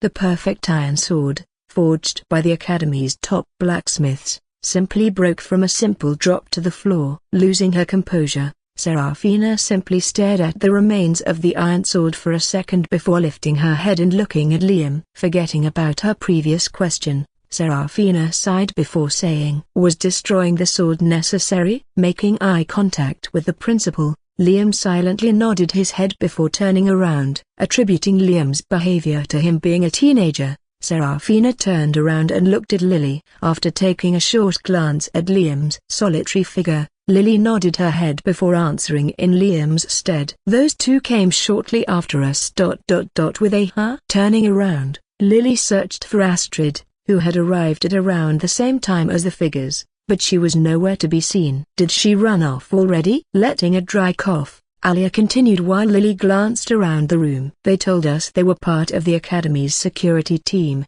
and since we lacked numbers to cover the wide area of the vault, we accepted them. However, that doesn't mean we simply just let them be. At every second, one of us watched them and made sure they didn't do anything harmful. And they didn't. They complied with our orders and even helped us store the artifacts out of the vault to prevent them from being damaged. Up until just now, they seem to be completely on our side." After pausing for a moment, as if debating if she should say it or not, Alia added, "And even now, they didn't seem to be our enemies. They didn't even try to destroy the artifacts and break the seal. Indeed." Brushing the hair off her face, Serafina calmly glanced around and assessed the state of the vault. Seeing Alia about to continue speaking, she raised her hand and said, "Don't worry, the artifacts that you all have stored outside and in that tunnel have been secured." While Serafina continued to interview Ruby, Alia, and Lily, Kevin and Zack awkwardly stood there, feeling somewhat left out. After a couple of seconds, Kevin finally got fed up with being a background character and turned to Zack. "Zack, why the hell are we always the ones fighting?" But when it's time to explain, we're just standing still awkwardly. Kevin had voiced that remark simply to get off his chest and not seriously expect an answer, so when Zack responded in an exasperated tone, he stepped back. "I think we're what they call all brawn and no brains." Immobilized by Zack's disrespectful remark, Kevin immediately refuted it. "You know you're speaking to the #1 student in the school. That means I've done well in exams, too, you know." Pointing at the three girls and the principal, Zack simply looked away and replied, "Try going over there and saying that to them." "You know, I might just do that." After hearing Zack try to mock his character twice, The prideful Kevin wasn't just going to stand still. With his hands in his pocket, Kevin took one step and then another step. Pausing, Kevin glanced behind him and immediately made eye contact with Zack, who seemed to be expecting it. Immediately looking away with a disgruntled expression, Kevin took one more step, now putting him right behind Alia. The three girls and the principal were in a square-like formation as they talked with one person in each direction, so Kevin had no way to subtly join them. If he did, the formation would collapse, and all attention would be directed towards him. Leaning forward and placing his head right above Alia's shoulder, Kevin whispered, "MHM, yep, MHM, I understand." "Yeah, that happened to." "What a bow." "Yeah, that was what I was going to say." As Kevin nonsensically nodded his head and added words to act as if he understood the entire conversation, Alia's posture started to crumble. "Yep, indeed. 100%, that's true." "Oh, I can't be." Finally reaching her breaking point, Alia got her tippy toes, causing her shoulder to rise and bump straight into the bottom of Kevin's chin. Caught off guard by the sudden hit, Kevin lost his balance and awkwardly fell backward before finally regaining his balance. Wearing a grim expression, actually resembling the one Liam was currently wearing, Kevin glared at the back of Alia's head. However, acting as if nothing had ever happened, Alia simply continued looking at the principal and talking. Turning back around, Kevin struggled to keep his hand still as Zack looked at him and mouthed, "You got this." Managing to keep his hand off his sword as he walked back towards Zack, Kevin muttered, "I swear to G." Interrupting Kevin's mid-sentence, Zack tapped him on the shoulder and pointed to the right. Following Zack's finger, Kevin spotted Liam leaning against the vault wall while staring down at his empty sheath. Unable to hold his anger in anymore, Kevin swiped Zack's hand off his shoulder and walked towards Liam. "All of a sudden, everyone thinks they're too cool to talk to me. Where the hell was this on the first day of school when I was number one?" Having nothing better to do, Zack followed after Kevin, stealing glances at Liam, who was now looking up at the ceiling with a somber expression. Reaching Liam, Kevin immediately threw his hand forward at the space at the wall right next to Liam, attempting to catch him off guard. "What?" "Complaining about your loss." Showing no reaction to Kevin's mocking words, Liam slowly shifted his head downward and replied, "Only reason I lost was because I had to protect this damn vault. Just another obstacle in my way." To anyone watching the fight, Liam's words were true as he should have easily defeated Zheng. However, Kevin, wanting to get a reaction from Liam, chuckled and responded, "That's what they all say." Before Liam could even rebuke Kevin's statement, Serafina's voice sounded from behind the two of them. "All right, let's head out of here. I need to patch up the hole before anything else happens." Knocking Kevin's hand off the wall, Liam silently shrugged his shoulders and began walking towards the gap, as the main cast and the principal carefully stepped over the shelves that had fallen because of Zheng. Three figures could be seen in the ocean right below the island. Raven. You're paying for those healing SC. I'll drown the three of us right now if you don't shut the fuck up. I don't drown, Raven, and you'd die the first anyway because you can't use magic this, magic that. Who the hell needs that shit when you have money? Holding each boy under one of his shoulders, Ren easily swam through the ocean and towards the capital. However, as he peered forward, Ren noticed that the harbor was in complete shambles, looking as if it had just been hit by the tsunami. In Ren's hoodie, his black cat, which he had learned was also immune to drowning, suddenly twitched in its sleep. Zheng, who had been silent up until now, simply nodded his head as he was too exhausted to even speak. In the end, he was back to normal strength, as his demon had once again evoked all of his power. Within a couple of minutes, three figures could be seen emerging from the water at Tropper Beach that was covered by glass and metal. Staring at the mess of the beach in front of him,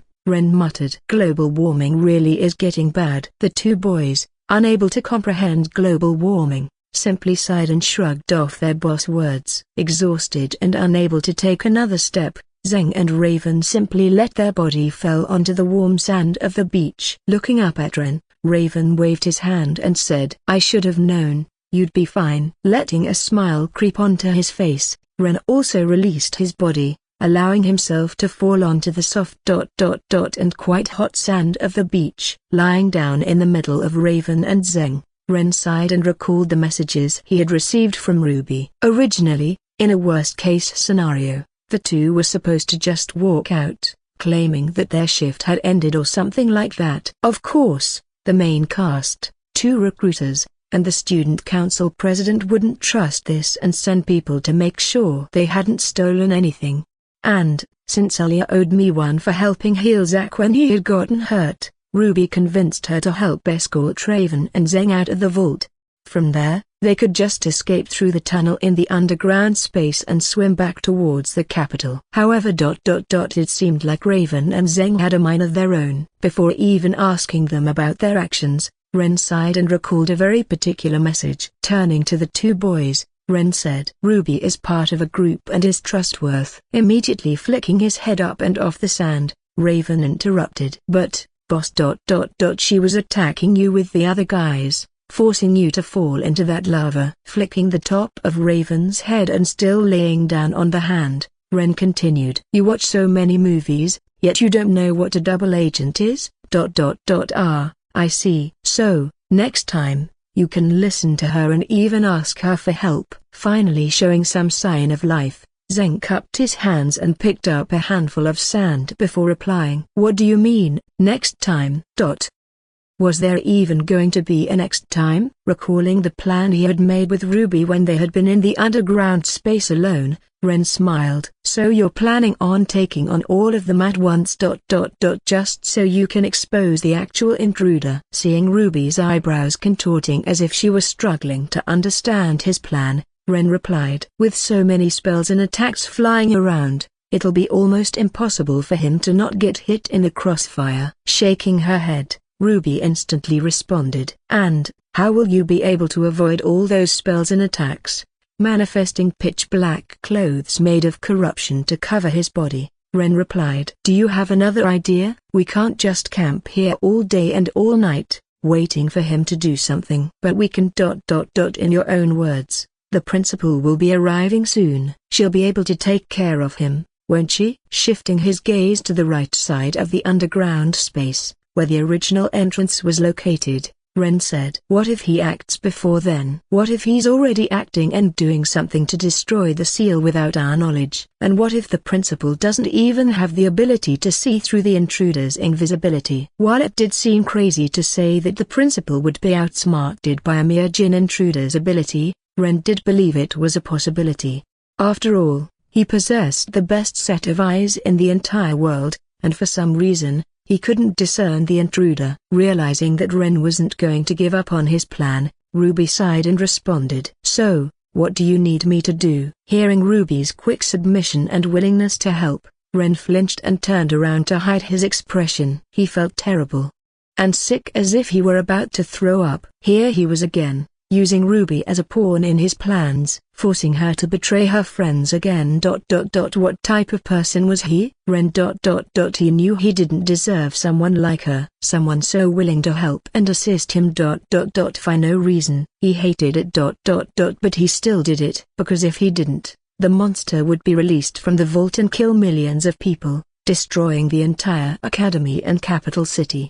As the memories of Ruby's happy expression when they played in the snow flooded his head, Ren desperately tried to calm himself down. Regaining his composure, Ren simply looked at the ground, afraid to even see Ruby's expression, and said, "Spot me and convince the others that I am the intruder." Lily and Alia might be hesitant to attack, but follow them. After a moment of silence, Ren finally heard Ruby's voice sound from above him. "What about you? What happens when the real intruder is exposed? You think you can just take off your mask and say, 'Oh yeah, I'm on your team'?" "This was all part of my plan." Seeing Ren go completely silent, Ruby continued, "You think they'll just let you off the hook? Do you think that all those attacks coming at you will just suddenly disappear? What about you? What's going to happen to you? You're not facing amateurs. You're outmatched both in strength and numbers. I'll manage. That was all Ren could see in the face of Ruby's harsh but necessary reality check. The reason he was standing here today was because he had managed in all those past scenarios. All he had to do was do it one more time. Hearing Ren's pitiful words that he didn't even seem to believe himself, Ruby simply turned around and faced the gap that led into the vault.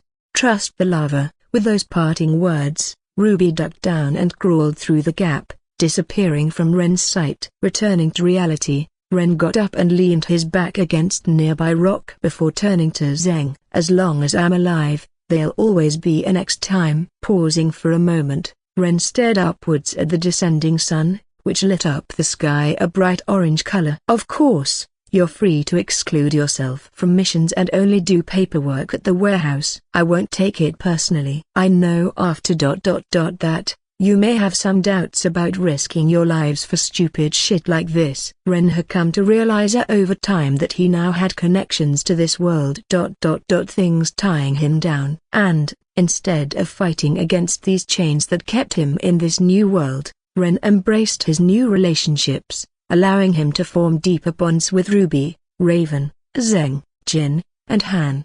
While this did come with drawbacks, as Ren could no longer only account for his survival but also those around him, complicating his plans, he wholeheartedly believed it was worth it.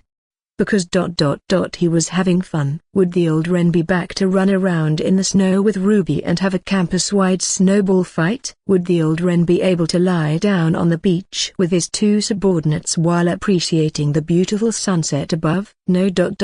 He would be locked up in his room, planning or sleeping and suffering alone. Smiling, Ren manifested 3 pairs of pitch-black sunglasses and placed them on Raven and Zheng's heads. So you guys in? Putting the sunglasses on, the 2 boys sighed in unison before nodding their heads. Both of them were probably exhausted from the entire mission. Getting up, Ren prepared to take them back to the warehouse when he suddenly paused. Wasn't he forgetting something? As if responding to his worry, Ren suddenly glanced upwards and spotted a familiar figure slowly floating down from the sky. With her blonde hair swaying in the wind and her star pupil eyes, Astrid made eye contact with Ren before descending onto the beach. Seeing the sly smile on Astrid's face, Ren didn't even bother to ask which Astrid it was. However, surprising Ren, Astrid suddenly halted as she approached him and slowly started to his right. Following Astrid's gaze,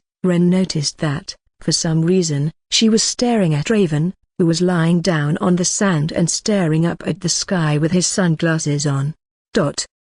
Regaining his composure, the cloned Astrid approached Ren before waving and saying, "Come to the student council office tomorrow after class." Recalling how Ruby had described Astrid's part in his escape from the vault, Ren nodded his head in thanks before asking, "Is it about the upcoming winter ball?" As Astrid nodded her head, she slowly floated back up into the sky before landing on the bridge, which was a few meters above the beach they were currently on.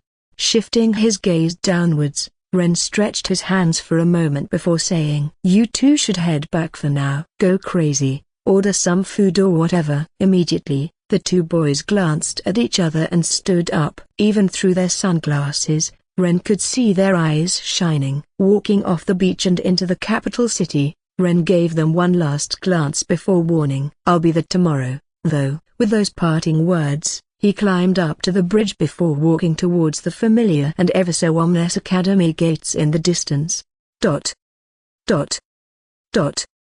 After arriving back in his comfortable dorm room, Ren immediately collapsed onto the bed, completely exhausted of all his mana. While today had been successful, he had lost a considerable amount of corruption as the onslaught of attacks had destroyed the clothes he wore. As Ren reminded himself to go hunting soon, he suddenly felt his smartwatch vibrate, but that wasn't weird alone. It was the fact that his drawer had vibrated. Not his wrist. That meant that somebody had messaged his school-issued smartwatch, which he hadn't used in ages. That meant a new number had just messaged him for the first time. And a new number it was. In the academy, finding a student's number was as simple as typing their name in the directory. Opening his drawer, Ren retrieved his dusty school smartwatch before sliding it onto his other wrist. Since the school issued it, they likely had some access to it at the very least, so Ren always used his personal one. Funnily enough, Ren vaguely recalled the exact reason he had never used school-issued electronics. Back in elementary school, one of his friends had used one of the school-issued Chromebooks to email and chat with other students. Of course, these chats had no filters, as the students never expected anyone besides themselves to see them. That was until all the members in the chat were suddenly called into the office. From that day forward, no student even dared to use their school-issued Chromebooks to play video games. After finishing his reminiscing about his elementary school days, Ren reluctantly typed in the password to the smartwatch. Scrolling through the various apps, Ren finally arrived at the Messages app and clicked it open. Kanki, his brother. Pausing for a moment, Ren hesitated as to whether or not to click the message. Then, coming to a decision, Ren smiled and exited the Messages app, going to the Settings application instead. After turning off read receipts for the Messages app, Ren fearlessly clicked on his brother's name. Kanki, over winter break, come visit the manor. Further has allowed it. Resisting the urge to immediately type back, go fuck yourself, Ren put down his school smartwatch and went back to his bed. There was no need to be rash. Maybe this was the opportunity that he was looking for. Ren's opportunity for revenge. There was also the question about his younger sister. Did she remember him? Ren had seen her once. But then the world had been reset after the Colosseum had suddenly exploded. If she somehow retained her memories of that world before the reset, it could lead him to a clue about why and how he had been regressed. However, there was still one question remaining. Further has allowed it. For him to allow it. Someone had to have requested it. Unable to keep his eyelids open anymore, Ren succumbed to the feeling of sleep, allowing his thoughts to slow and his mind to drift off. It was saddening. Even after all he had gone through today. He only had a painful day of school awaiting him the next day. First person. Do you guys prefer first or third person limited? Waking up the next day, I felt nothing but pain. As I lay in bed, with eyes wide open, staring at the white ceiling above, the alarm clock blared in the background. Can I just skip today? I already saved the world yesterday, right? So I should be fine. Yet I knew I couldn't. After a major incident like yesterday, I would have to be in school to observe the main cast and their activities. And I had quite a few people to thank. As I had heard from Ruby's text messages, the 3 girls in the main cast, excluding Irene, had also played a part in my miraculous escape through the lava pool. Within a couple of seconds, I was out of bed, shirtless, and walking towards the bathroom to shower with a disgruntled expression.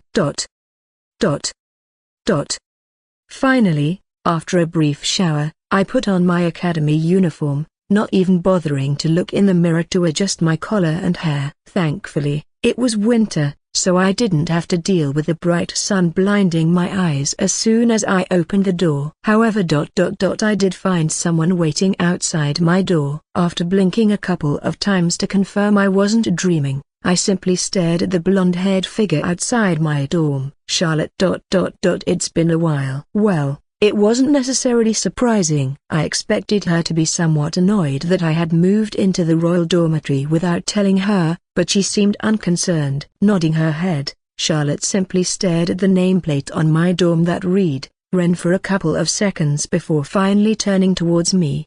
How has your move been? Smirking, I glanced down the hallway, making sure no one was else nearby, and responded, well. I didn't have a servant who could do everything for me. So it was pretty tough. It's too early for sarcasm. So is there something that our group needs? Not really. I was just curious about how you'd been rewarded for your performance during the battle royale, and now, I see. Rubbing her eyelids, Charlotte simply nodded her head at me and began walking down the hallway back to her room. Not sure what emotion to feel, I followed after her before deviating and turning right into the common area. Now. This is why I had gotten up so early. As the savory smell of freshly made bacon and eggs entered my nose, I felt all the exhaustion weighing on me suddenly disappear for a moment. Like one of the cartoon animal zombies walking towards the smell of food, I walked towards the right portion of the common area where the kitchen was located. There were no staff around, so the kitchen was a self-serve type. Dozens of plates were laid out, all properly portioned with the perfect amount of protein and other nutrients for your day. Before moving into the royal dorm, I'd basically skip breakfast every day or just eat a quick snack while in class, so this was a huge game changer. After picking up one of the nearby pitchers, I poured myself a glass of freshly squeezed orange juice and then took a plate loaded with bacon, eggs, and toast. On the side were countless green grapes and even a banana for potassium intake. And, out of habit, I had also poured myself a small glass of milk. Recalling the days when my mom would insist on me having a glass of milk with every meal, I smiled before glancing at my reflection in a mirror. I was only 5'10". Where the hell did all that milk go? Staring at the tons of delicious food before me, I picked up a fork before immediately devouring the toast and eggs. The salty toast, combined with puffy and flavorful eggs and, of course, the perfectly cooked bacon, made for an amazing trio. Without even looking up from my plate, I simply alternated before using a fork to get bacon, my hand to drink orange juice, and my other hand to grab grapes. As my exhaustion faded away for the time being, alongside my food, I finally looked up when I heard footsteps nearby. Was it Charlotte? Turning around, I paused momentarily upon seeing a family brown-haired and brown-eyed figure passing by me while yawning. Zach simply glanced at the load of food in front of me before saying, "Congratulations on moving in. You should have asked the residential advisor to host a welcome party for you." "Yeah, a party with me, Liam and Kevin would go absolutely splendidly." The three most egotistical people in the entire world coming together to celebrate. Chuckling, I simply nodded my head and replied, "Thanks, I appreciate it." Finding another table, Zach also picked a couple of plates before returning and immediately devouring his food. After finishing the last bit of orange juice, I stacked up all my plates and placed them down in the cleaning area before finally heading out. Thankfully, since I had set my alarm decently early, no one besides Zach came to my table during my eating time. Pushing open the glass doors of the royal dormitory, I internally thanked myself for putting on a cool puffer jacket before sliding the hood over my wet hair. It hadn't snowed yet, but the temperature was still low, and some parts of the ground were even icy and slippery. The previously lush green grass of the dormitory garden was now colored a bright white, and there were animals and signs, all presumably resting in their warmer habitats. After passing by the dormitory gate, I nodded my head at the security guards and headed towards my class building. I didn't know whether to be happy or angry with security guards anywhere. They were risking their lives to protect us students from the dangers of the world, but at the same time, the dangers always got past them without fail.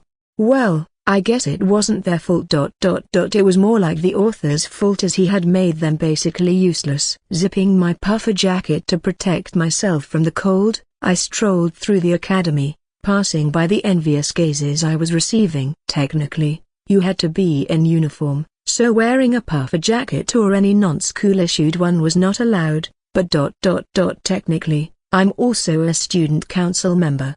The only people who could reprimand students for breaking the rules, besides teachers, were student council members. The walk from the dorms to your respective class building was only around 5 minutes, so they would survive. Shaking my head, I pushed open the glass doors of my building, immediately feeling the temperature increase tenfold. Thankfully, the academy was turning the heaters inside to the max. Though I'm not too sure my parents would be happy if they saw it. Arriving at my unfamiliar class building, I pushed open the sliding doors, expecting to be the first person there since I was somewhat early.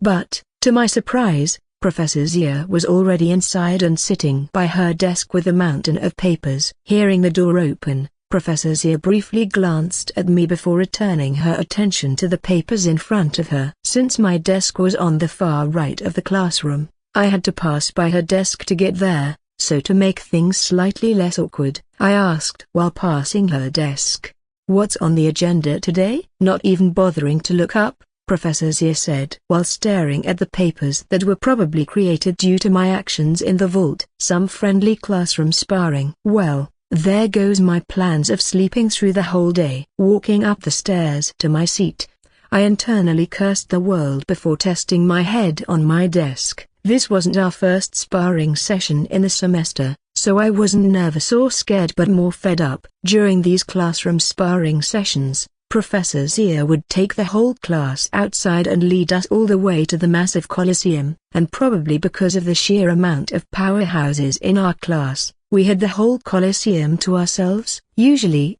I would partner with Han and Jin in a King of the Court-like challenge, in which the two of us fought at a time while one rested. However, instead of staying on if you won the fight, you would actually get to go rest and swap out the resting one. We did this because Jin would always purposely lose so that he could rest and just watch us fight without lifting a finger. Letting a smirk creep onto my face, I turned my head and stared out the window, but unlike the start of school during spring, there wasn't much to see. All the previous vibrant cherry blossom trees were now bare with no colors and leaves to show. Resting my head on my wrist, I put in my earphones before playing a song and closing my eyes, allowing myself to rest. There would be no point in falling asleep now, so I just played the music to keep me up and entertain me until class finally started. Within a few minutes, some notable students like Zach and Alia entered the classroom, and after that, the class started to fill up. Finally, Han and Jin arrived, so I removed my earbuds and pretended to gaze out the window as they walked toward our desk. Tapping my head for some reason, Jin curiously sat down to my right before curiously asking, "What's for lunch today?" Sitting on my left, Han stretched out his hands and replied, "Oh yeah, I heard they're catering food today. The cafeteria staff are on vacation or something." Instantly popping my head up from my desk, I alternated glances between the two and interrupted. "Really?" In unison, Han and Jin both broke out into a smirk before replying, "Nope, nope." Slumping my head back down on the desk, I ignored the sounds of laughter from beside me. Yeah, they'll see each other during the sparring session. Of course, during the previous sparring sessions, I hadn't even gone close to all out, and even purposely was lost to Han and Jin sometimes, as nobody knew of my power. However, the cat was out of the bag now due to my miraculous performance in the Battle Royale, so I didn't have much to hide. Taking my head off revenge for a moment, I glanced to the right, where the main cast sat, and was surprised to see that everybody besides Liam was there.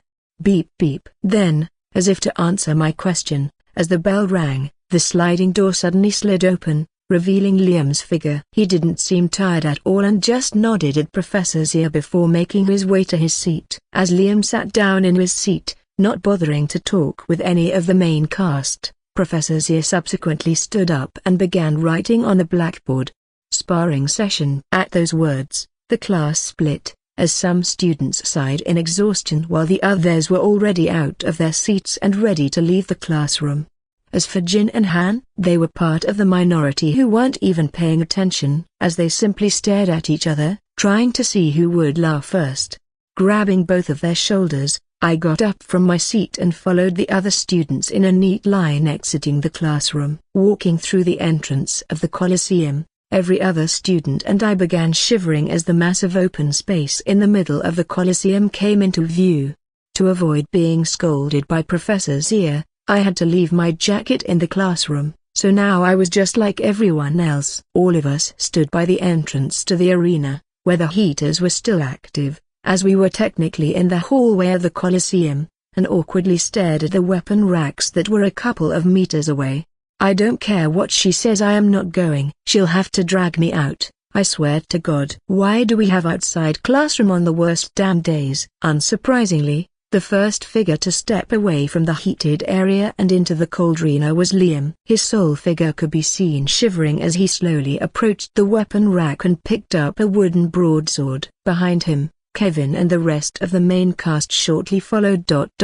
However, Irene had a small flame hovering above her wand. Alternating glances between Han and Jin, I sighed before asking, "Why can't you guys be useful and do something like that?" Groaning as a cold breeze suddenly enveloped us, Jin responded, "Oh, so we're supposed to be your personal fucking heaters?" "I'm so sorry, Mr. Noble. It seems like I've forgotten my flame magic at home." Brushing off Jin's sarcasm, I expectantly turned to Han, wishing he had some kind of trick that he hadn't shown us. Then sensing my gaze, Han reached into his pocket. With my levels of hope at an all-time high, I watched as Han slowly removed his right hand from his pocket, revealing a middle finger.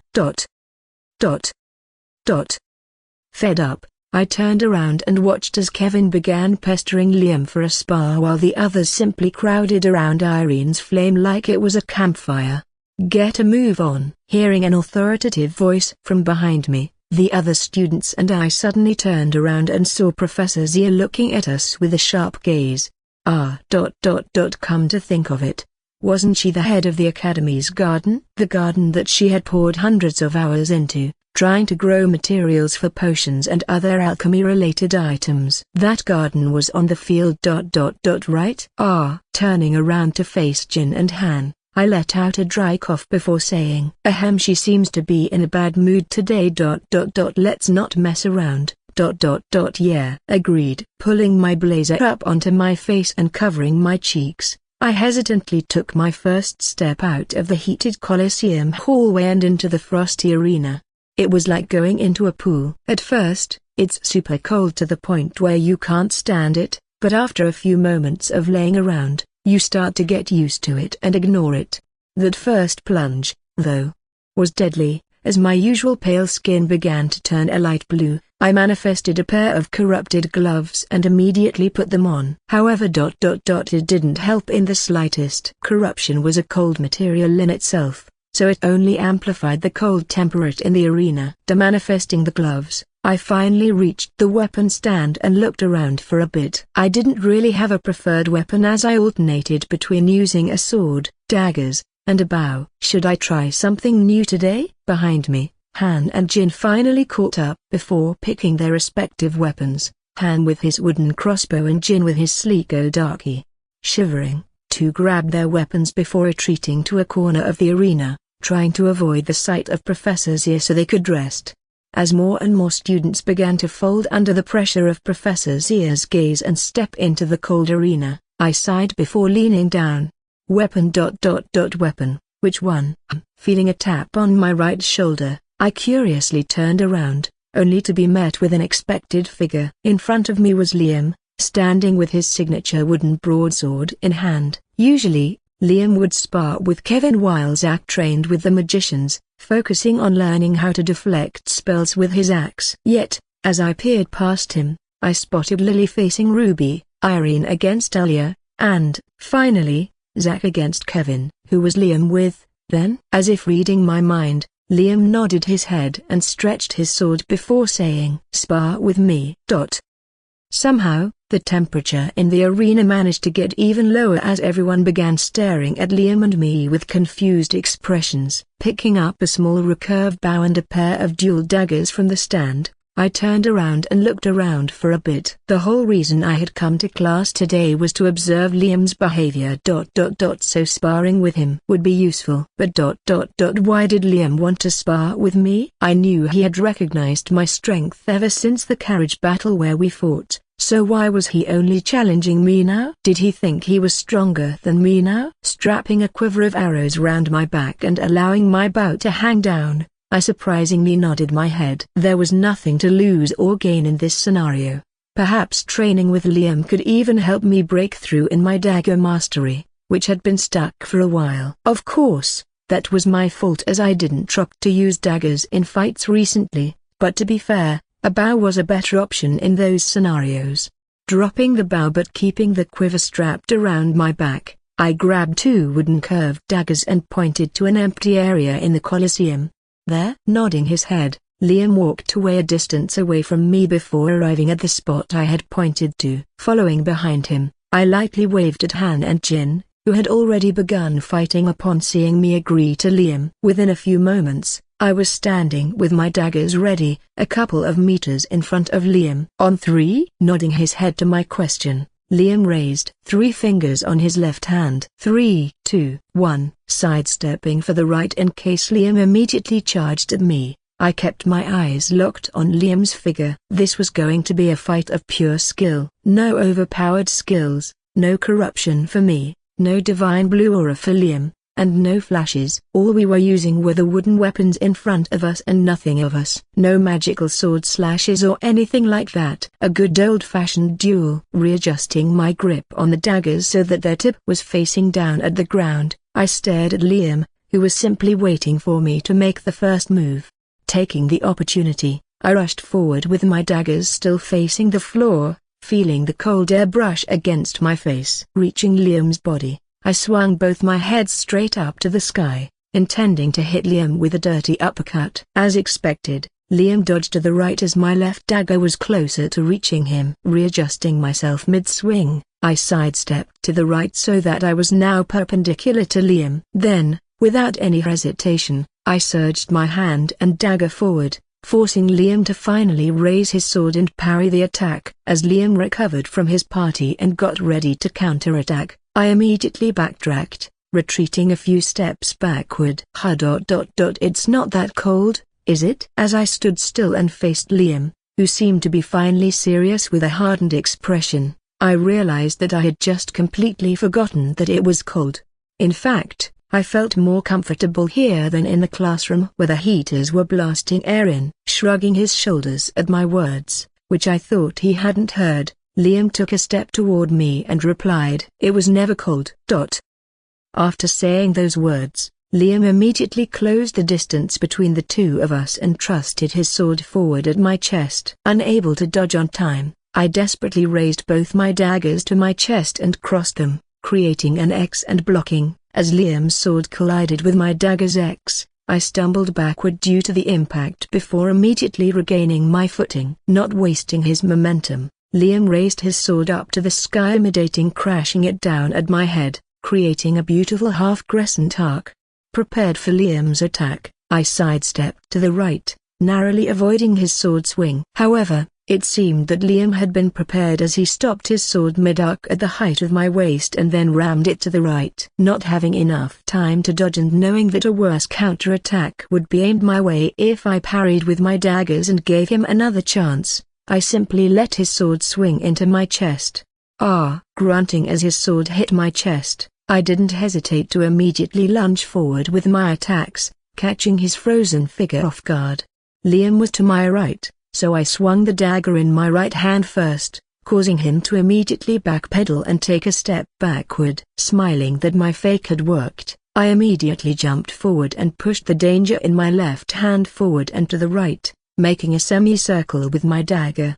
As my dagger finished its semicircle arc, I felt its wooden body suddenly come to a stop, and without any waiting, I jumped backward. The next second, a counterattack sword swing hit my previous location, barely missing me. Panting and clutching my stomach, I stared at Liam, who was doing the same exact thing, a blow for a blow. As I took massive deep breaths in and out, clouds of white smoke emerged from my mouth, making it seem as if I were smoking a cigarette. Shifting my gaze downward, I made eye contact with Liam, who seemed to be wearing an expression that said, "Are you ready yet?" Smirking, I nodded my head and once again readjusted my grip on my daggers, intending to actually engage with Liam in close combat rather than dodging and going for counterattacks. My right dagger was held horizontally, right below my face and in front of my stomach, while my dagger in my left hand was slanted while facing the ground and behind me. One for attacking and one for counterattacking and parrying. In close quarters, my daggers were actually better than Liam's sword as I was able to get in my attacks before second than him as I had two weapons to hit him with. Simultaneously, both of us rushed forward, instantly meeting a couple of meters away as Liam's sword burst forward with an incredible amount of speed.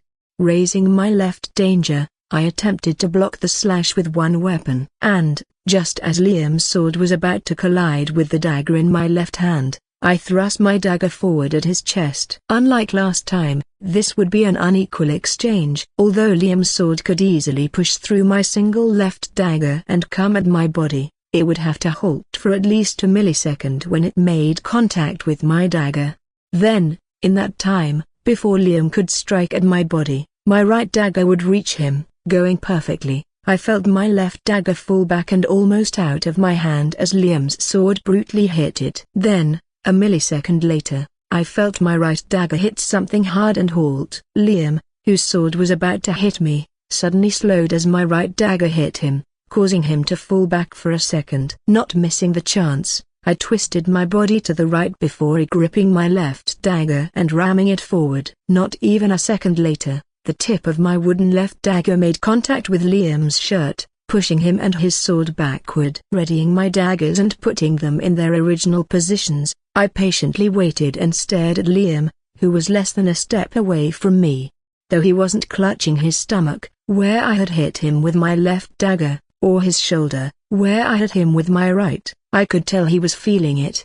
His breaths fastened as his eyes were starting to squint, as if he obviously tried to avoid showing the pain. Although the weapons were wooden, they still hurt. After all, we were both C ranks and attacking without holding any strength or speed back. Wanting to get inside his head and figure out his intentions for challenging me, I asked, "Are you done?" Responding to my mocking words with a fierce expression, Liam gripped his sword higher before running straight at me. I could already tell that stamina of his was going to get gnawing real quick. Letting a smirk creep onto my face, I tried something new with my daggers, as instead of crossing my daggers to form an X, I formed a triangle with no base, allowing the tips of each dagger to touch.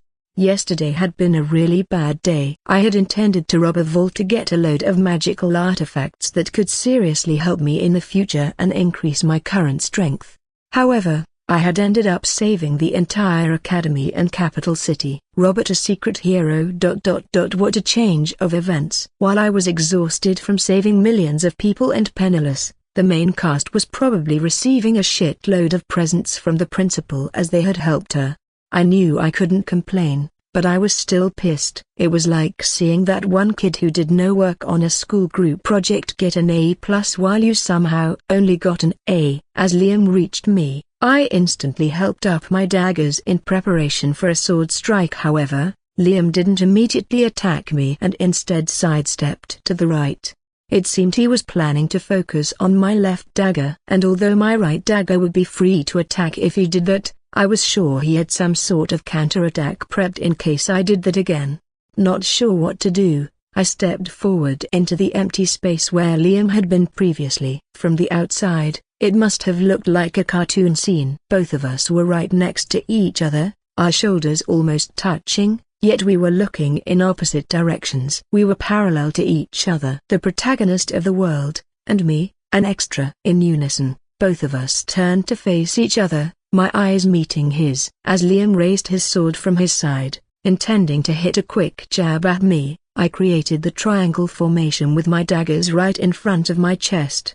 Then, as Liam plunged his sword forward, I made a small gap between the tips of my daggers and charged it right at Liam's sword. Maybe this was cheating, but I honestly didn't care. This fight would go on until class ended, as Liam's infinite stamina ability, which was a passive trait, was just way too overpowered. While I would be exhausted and aching, Liam could infinitely attack me without worrying about his reflexes slowing down or getting tired. Without raising a finger to my eyes, I smiled, focusing all my attention on my right eye instead of an incoming attack. At that moment, time suddenly slowed as Liam's sword halted as it rapidly approached my daggers. Seeing Liam's slow and open figure, I contemplated just taking him with my ability before dismissing the idea. If I did that, Liam would obviously know that I had used one of my abilities, as I would just disappear and reappear behind him in his eyes. Then, the fight would probably escalate into a real one, as Liam would also start using all his skills and abilities. From there,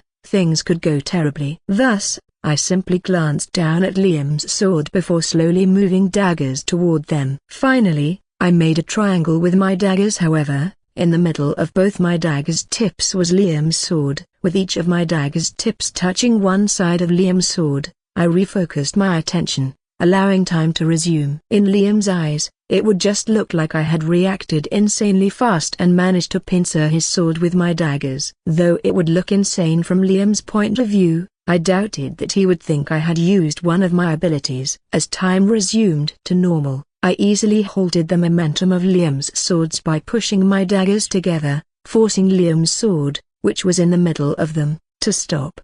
Liam, shocked that his sword had been stopped, attempted to withdraw it. However, my daggers were holding it back. Then, without any hesitation, I suddenly yanked Liam's sword to me. Although the sword didn't fall out of his hands as his grip had been tight enough, he did stagger forward. Smiling, I removed my daggers from beside his sword, freeing it, and took that moment to plunge both of them forward. Shocked and defenseless, Liam could only watch as my wooden dagger crashed into his staggering figure, instantly sending him backward. Not giving him any time to restabilize his body, I lunged forward and jabbed both my daggers at him again. Bang! Not able to withstand the barrage of my sudden dagger attacks, Liam fell to the ground, still gripping his sword. As Liam took one last sword slash at me while sitting on the ground, I instantly created an X with my daggers and held it to the right of my body. When Liam's sword collided with my X, I instantly sidestepped, freeing my daggers, and stepped forward. Before he could do anything else, I charged my right dagger forward before stopping it and allowing it to hover right before his neck. With my dagger a centimeter from his neck, I made eye contact with his sitting figure before saying, "It's over." Third person. Though Liam and Ren hadn't managed to see it as they had been too focused on their fight, a large crowd had gathered to watch them fight. After all, it wasn't every day that you got to see the number one ranked student and the rising battle royale star of the academy fight.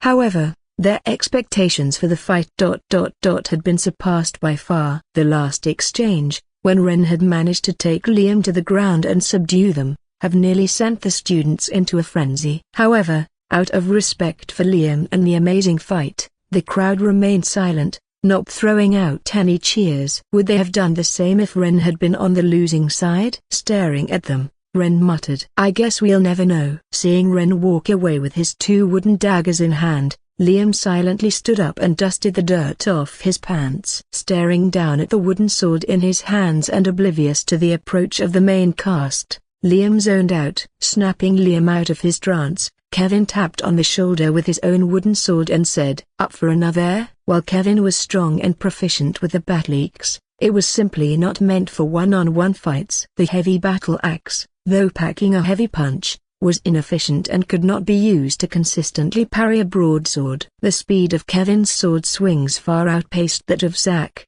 so after only a minute of fighting, Kevin had won. All Kevin had to do was release a barrage of sword attacks, and Zack, with his slow and heavy battle axe, wouldn't be able to keep up. However, Zack's weapon shined massively in team battles and fights. The weapon's only disadvantage was its slow speed, which made Zack defensive when faced with fast attacks. But, with the main cast, Zack could simply swing around his heavy axe without any worry, as the attacks coming at him would be deflected by his friends. Zack had shinned, especially during their stand against the djinns in the underground cave, where Alia's ice pillars surrounded them. He had, by far, killed the most djinns and done the most damage with his axe and, in turn, had received quite the prize from the principal. Staying silent, Liam nodded his forward, taking the lead and guiding the two boys toward the royal dormitory. As they entered the forests around the dorm and the gate came into view, Han finally seemed to realize what Ren was planning. Halting and stepping in front of Ren and Jin, Han stretched out his hands to the right and left, blocking the path forward. Leaving the academy is one thing. Everyone does it. But can we just break into another dorm to get lunch? Shrugging his shoulders, Ren ducked under Han's outstretched arms and continued walking towards the royal dormitory. Who was breaking in? Didn't you know? I was rewarded quite well for the placement in the battle royale. Before Han could even begin to speculate or reply, Jin burst by Han and replied, "Oh, that?" Han and I both got dorm upgrades, 2. Not only that, but we got given 10 gold coins each. Pausing for a moment mid-sentence, Jin seemed to think before eventually continuing. Oh, wait, we never asked you what you got, did we? Nodding his head and making eye contact with Han, Ren pointed backward at the royal dormitory building and responded, I got that. As the three boys approached the security gate that surrounded the royal dormitory, Ren went ahead and talked to the guards. Surprisingly, they didn't seem to care about him bringing in guests, as it was still daytime. Thus, three boys, looking completely out of place amongst the luxurious and expensive decorations of the royal dormitory, could be seen sitting at a table, staring at the chicken bowl in front of him. Jin couldn't help but let a tear trickle down his face. However, Han was different. Without even picking up his utensils and leaving the food on the table, Han furiously turned to Ren. You bastard, how long have you been enjoying this food alone? Jin, are you seriously fine with this? Shocked at Han's outburst, Ren simply sat there, staring at him with a blank expression. Jin did the same, holding up a spoonful of perfectly grilled chicken while staring at Han. This was the first time Han had yelled at them. Seeing Ren at a loss for words and unable to respond while Jin was continuing to eat the food in front of him, Han stood up and continued. You make me sick. We're out here eating slop while you're eating this every day now. You subjected us to that hellish cafeteria and gate-kept this. Glancing around and making sure no one else was in the cafeteria, Ren desperately pointed at the bowl in front of Han. Too sick to eat. Staying silent, with his eyes still blazing full of anger, Han reluctantly sat down and began eating the food. Picking up a spoonful of food, Han didn't break eye contact once with Ren as he raised the food to his mouth. Letting a dry cough, Ren sighed and said, I don't know if you two will ever be able to forgive me. But pausing mid-sentence and drawing the attention of his two friends, Ren put his hand into his pocket before eventually taking it back out. And there is Ren's extended palm was the exact same item that Charlotte had given to him. Royal Dormitory Visitor Pass. Since he was now an official resident of the dorm, Ren had no need for it. However, Han and Jin would be able to abuse it to get unlimited free food. Snatching the pass out of Ren's hand, Han continued staring at daggers while begging to eat the chocolate cake dessert. Ren did understand his point of view. Han and Jin were the ones who had given him the method to leave the academy without any repercussions. Ren had used that very method countless times, and the two never asked for any payment. However, here he was, withholding information from them,